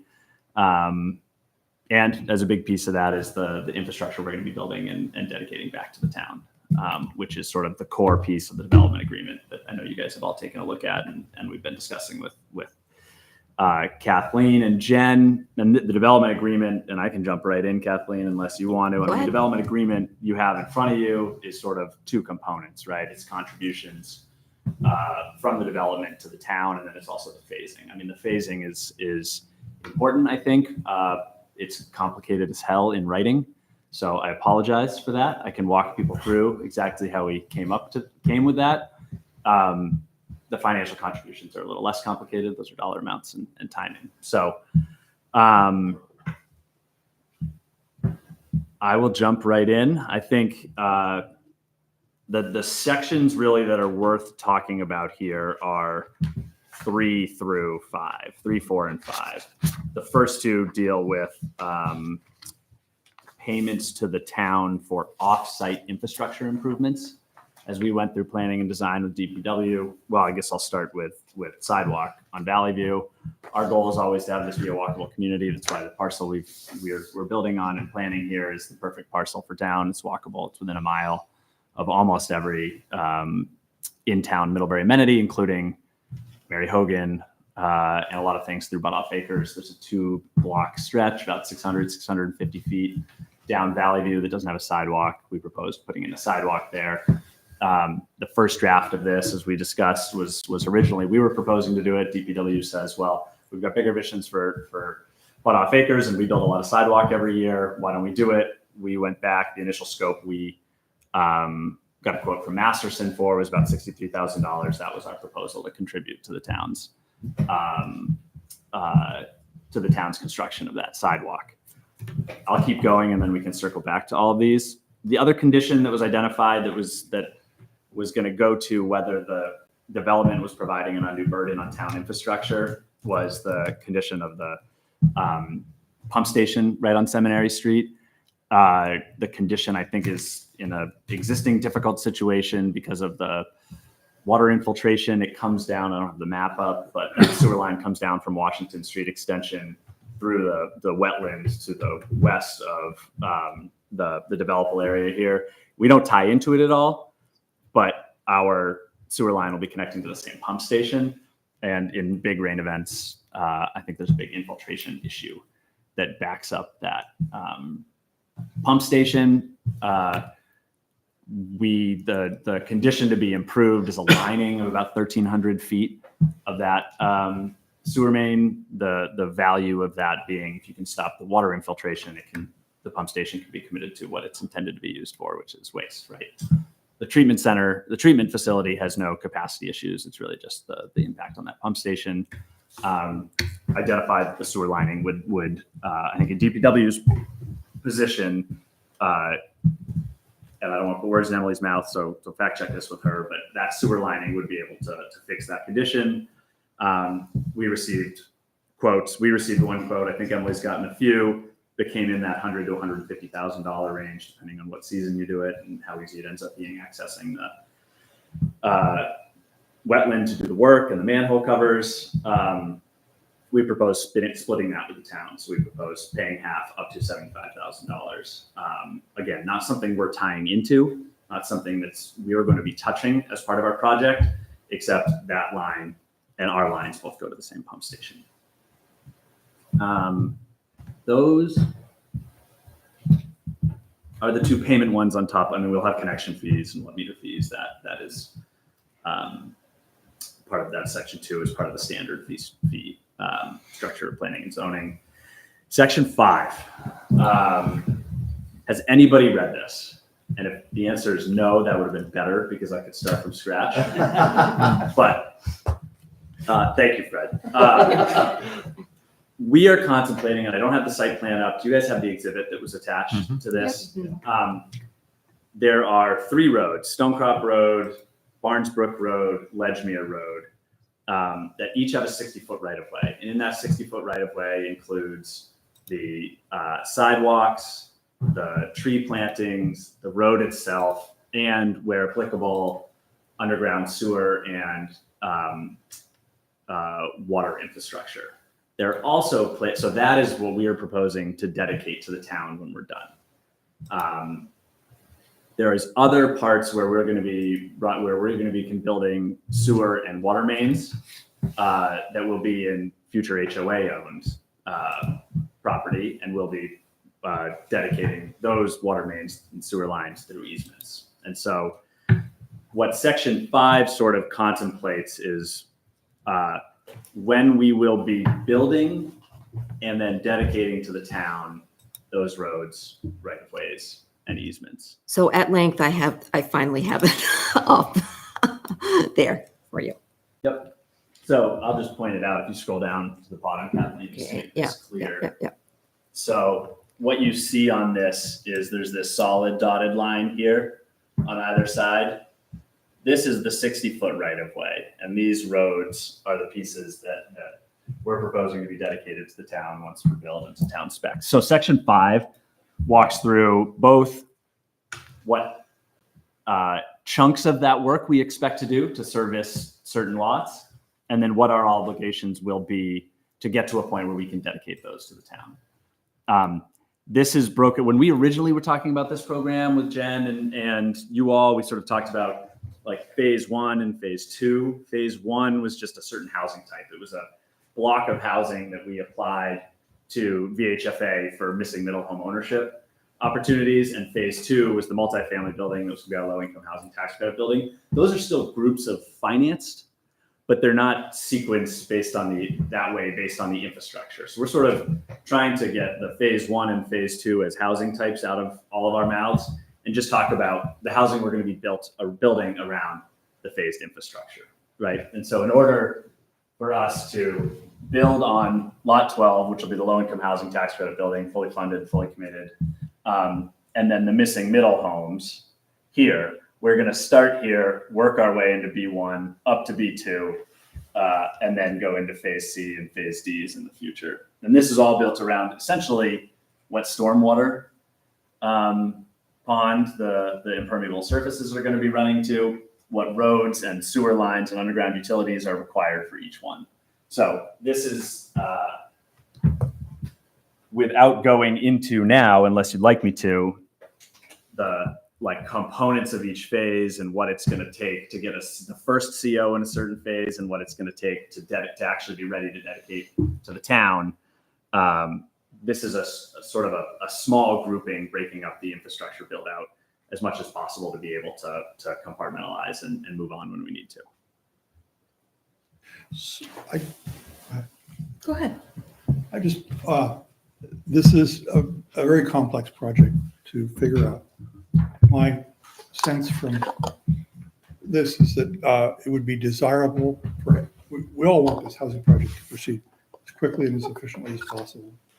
And it's natural for the developer wants to complete and dedicate as much as possible to the town as quickly as possible. And the town interest is practically the opposite. Keep the infrastructure. We want to make sure it works, and you dig it up and dig it up over again. And as you go at the pace you need to, and so it's working that out between that is, and it takes a lot of work. I'm in awe of what the developer and the town staff have to do to figure this out. In my opinion, it would be desirable for zoning to permit the whole thing, and be out of the process of any future appeals by residents who decide they don't like the next phase or whatever as a zoning matter, and let the development agreement administer this as fast as your funding and the market will take it up. And if it turns out that beyond your wildest dreams, you're not only partway into this phase, you're ready to start the next phase, enable that to happen. We just want to know that when a property owner occupies that the water and sewer are there for it, it's tested. And at that point, the cost, if you were going to pre-sell units and, no infrastructure, but then there's third parties, and then the security for those third parties needs to be much more. But if you're going to actually physically build the main infrastructure for those things as you go before they occupy them, and that's in the agreement, then what you're proposing for the 10% and not to cover the completion of the as-built plans and dedication, and not to cover a water break, God forbid, or whatever, that is conceivable. It's only if you really get out there and pre-sell units that aren't even built yet that the security would need to be greater, in my opinion. Mm-hmm. And I would design this to give you the flexibility to foreclose the appeal potential, get out of zoning and make this work. And to me, because it's so complex in the town, and this is needed not just for our own sanity for this project, but for future, having a colored exhibit. What's the town's stuff and what's the homeowners association stuff? Color the water lines blue and the sewer lines brown and whatever.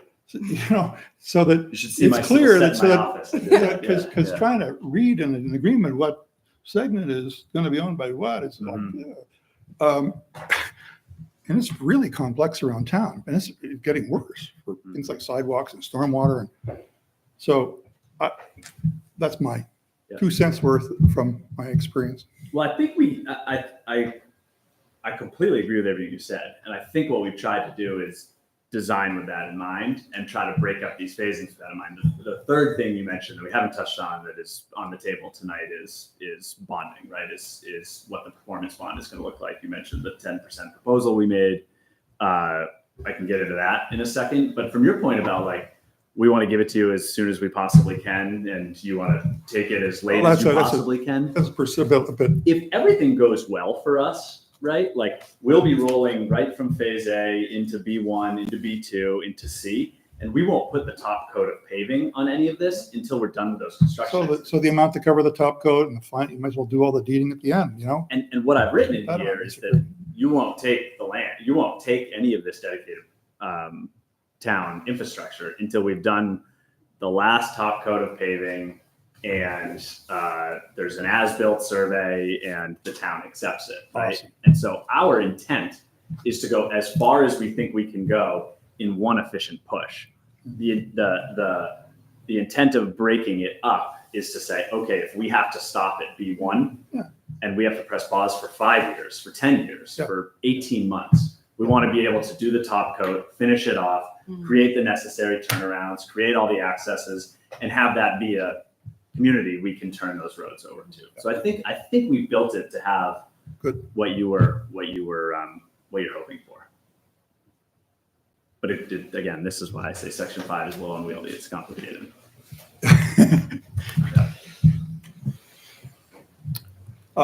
Another thing that has come up is the town's own inspection of this. I mean, you have an engineer who's going to certify that things are substantially in conformance with the approved plans.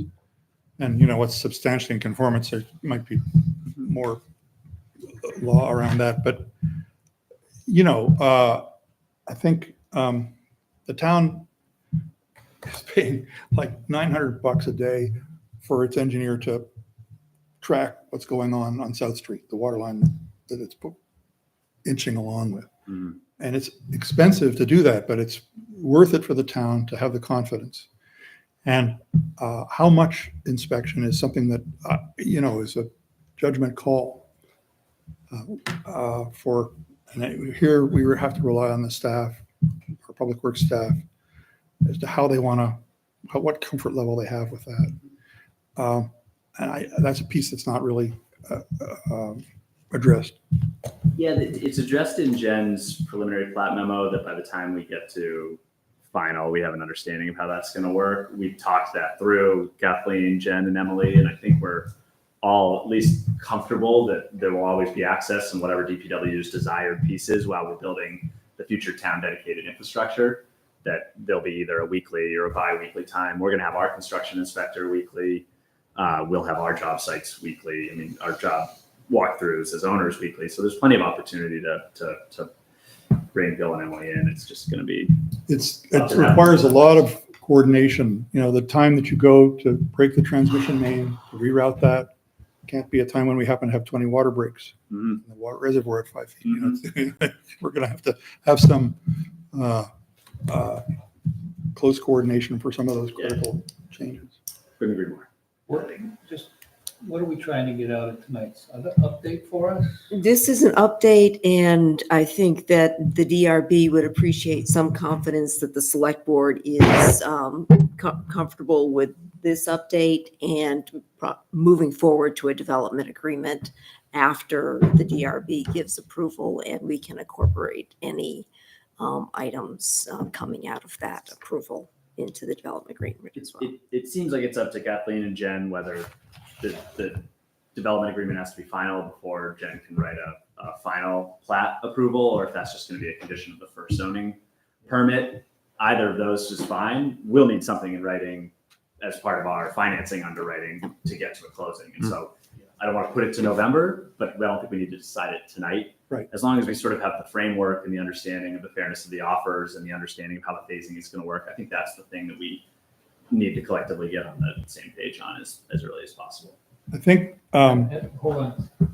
Heather's got something. I don't want to hold us up any longer, but I do still just have a concern about on-street parking, and I'm not sure that that's been addressed, and I don't want to talk about it tonight, other than I just see some parking lots up there across from that lot 12 big building. Is that part that the town is taking over as well? No. Oh, okay. Nope. So that is not considered part of town. Nope.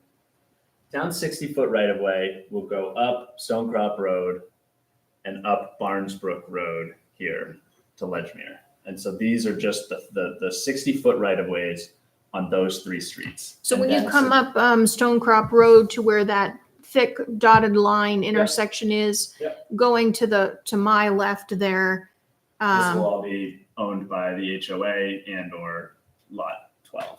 And so just Bill has reviewed as far as like snow removal in these areas that plan that's okay. Yeah, Bill and Emily have had some good comments about snow. I mean, I trust that them. I just want to make sure that we are that this taking over this property does not unduly burden the town and snow removal and so but we don't have to talk about it anymore. I just when we get ready to sign it, I just would like to have Bill and Emily's sign off saying they're comfortable with what's being assigned. I think at that point, I don't think you say we say no.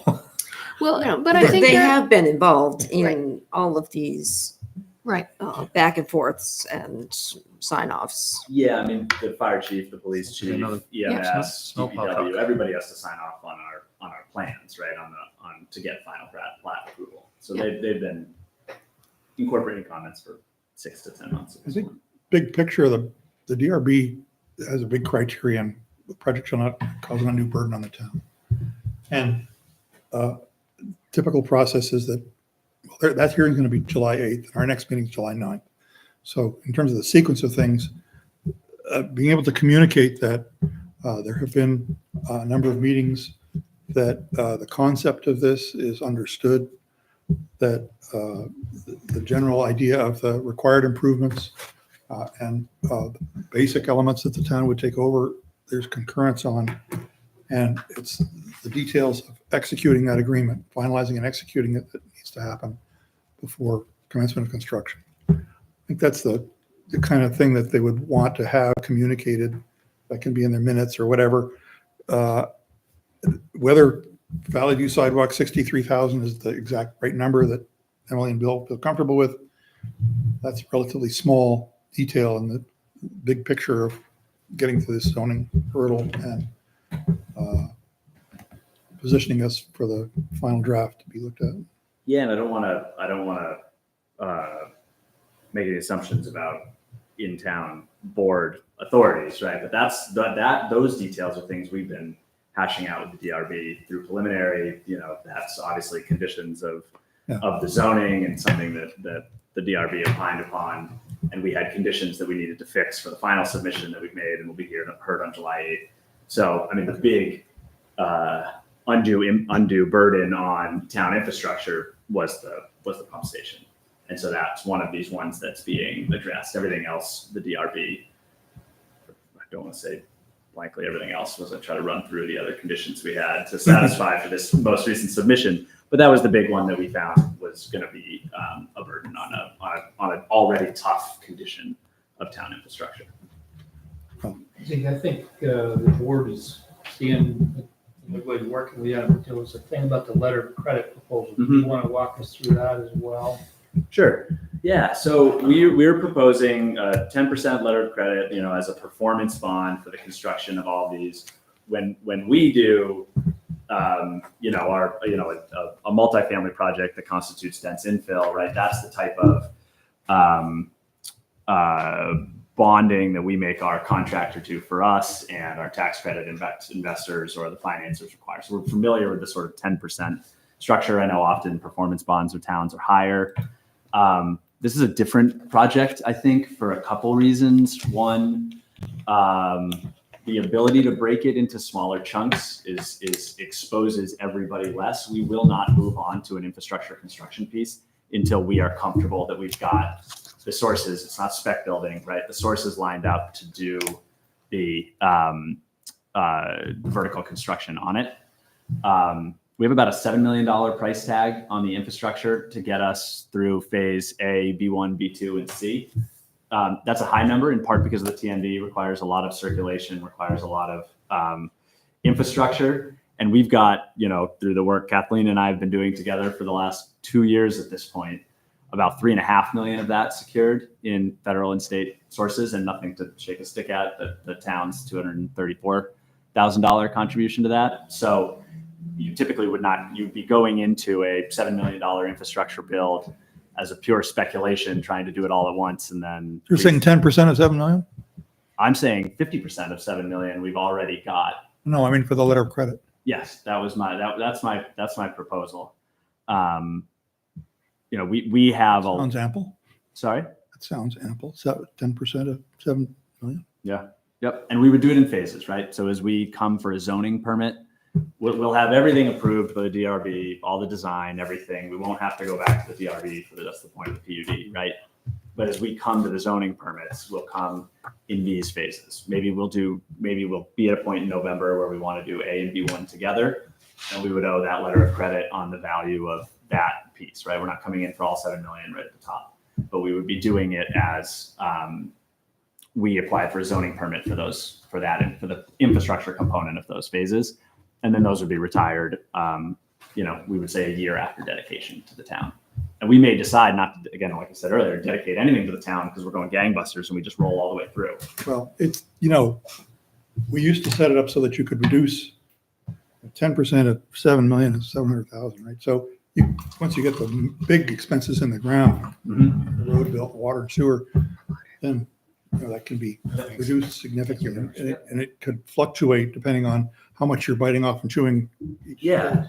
Yeah, I think that was how that agreement would end up looking.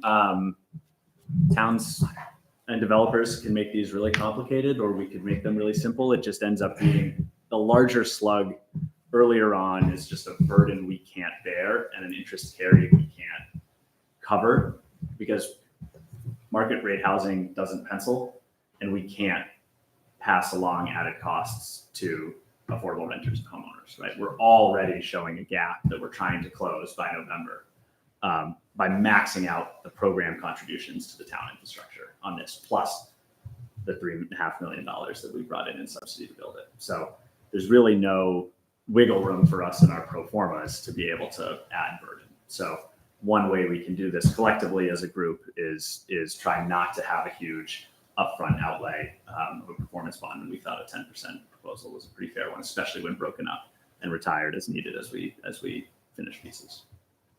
So do we need to agree on this tonight, or is this just I think Fred had the great basis for a little motion that you did, Fred. It was nicely stated that the concept and the development agreement, oh, in his email? or what he just said. Oh, Yeah, just talking about. What did I just say? I think just a simple motion that a 10% letter for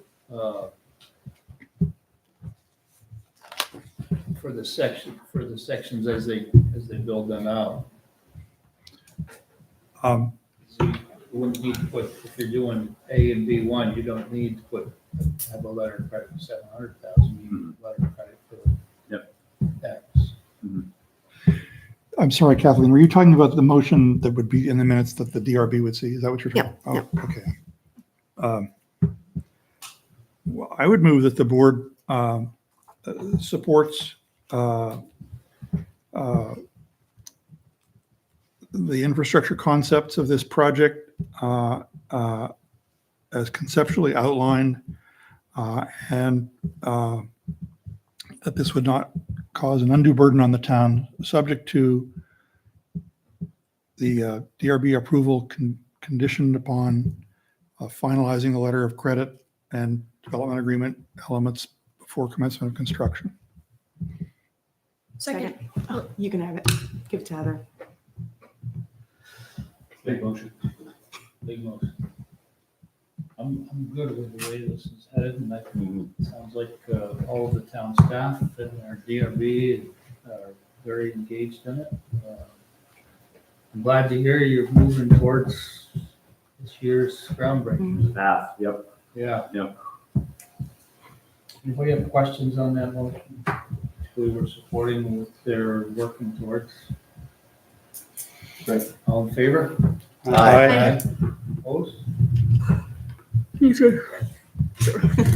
the risk of bringing us to 10 o'clock, I will just say, working with town staff has been awesome. I mean, we're talking about a $50 million investment in housing in the town of Middlebury, which no other town outside of Chittenden County has seen in decades, or has a path to see in decades. And a lot of that is credit to the college stepping up for the initial investment, and to Jen, Kathleen, Emily, Bill, Dan, when it was Dan, pulling the same oar, and the DRB and the select board. And credit to you. Yeah, well, we love this town, and we love being down here for a lot of reasons, and some it was started here. So easy candidate, easy partnership, and we're appreciative of everybody's support. It doesn't happen this way in every town, but it needs to for this to get done. So thank you all. Thank you. Yeah. Thank you. Just start thinking about what that next project is. Right. We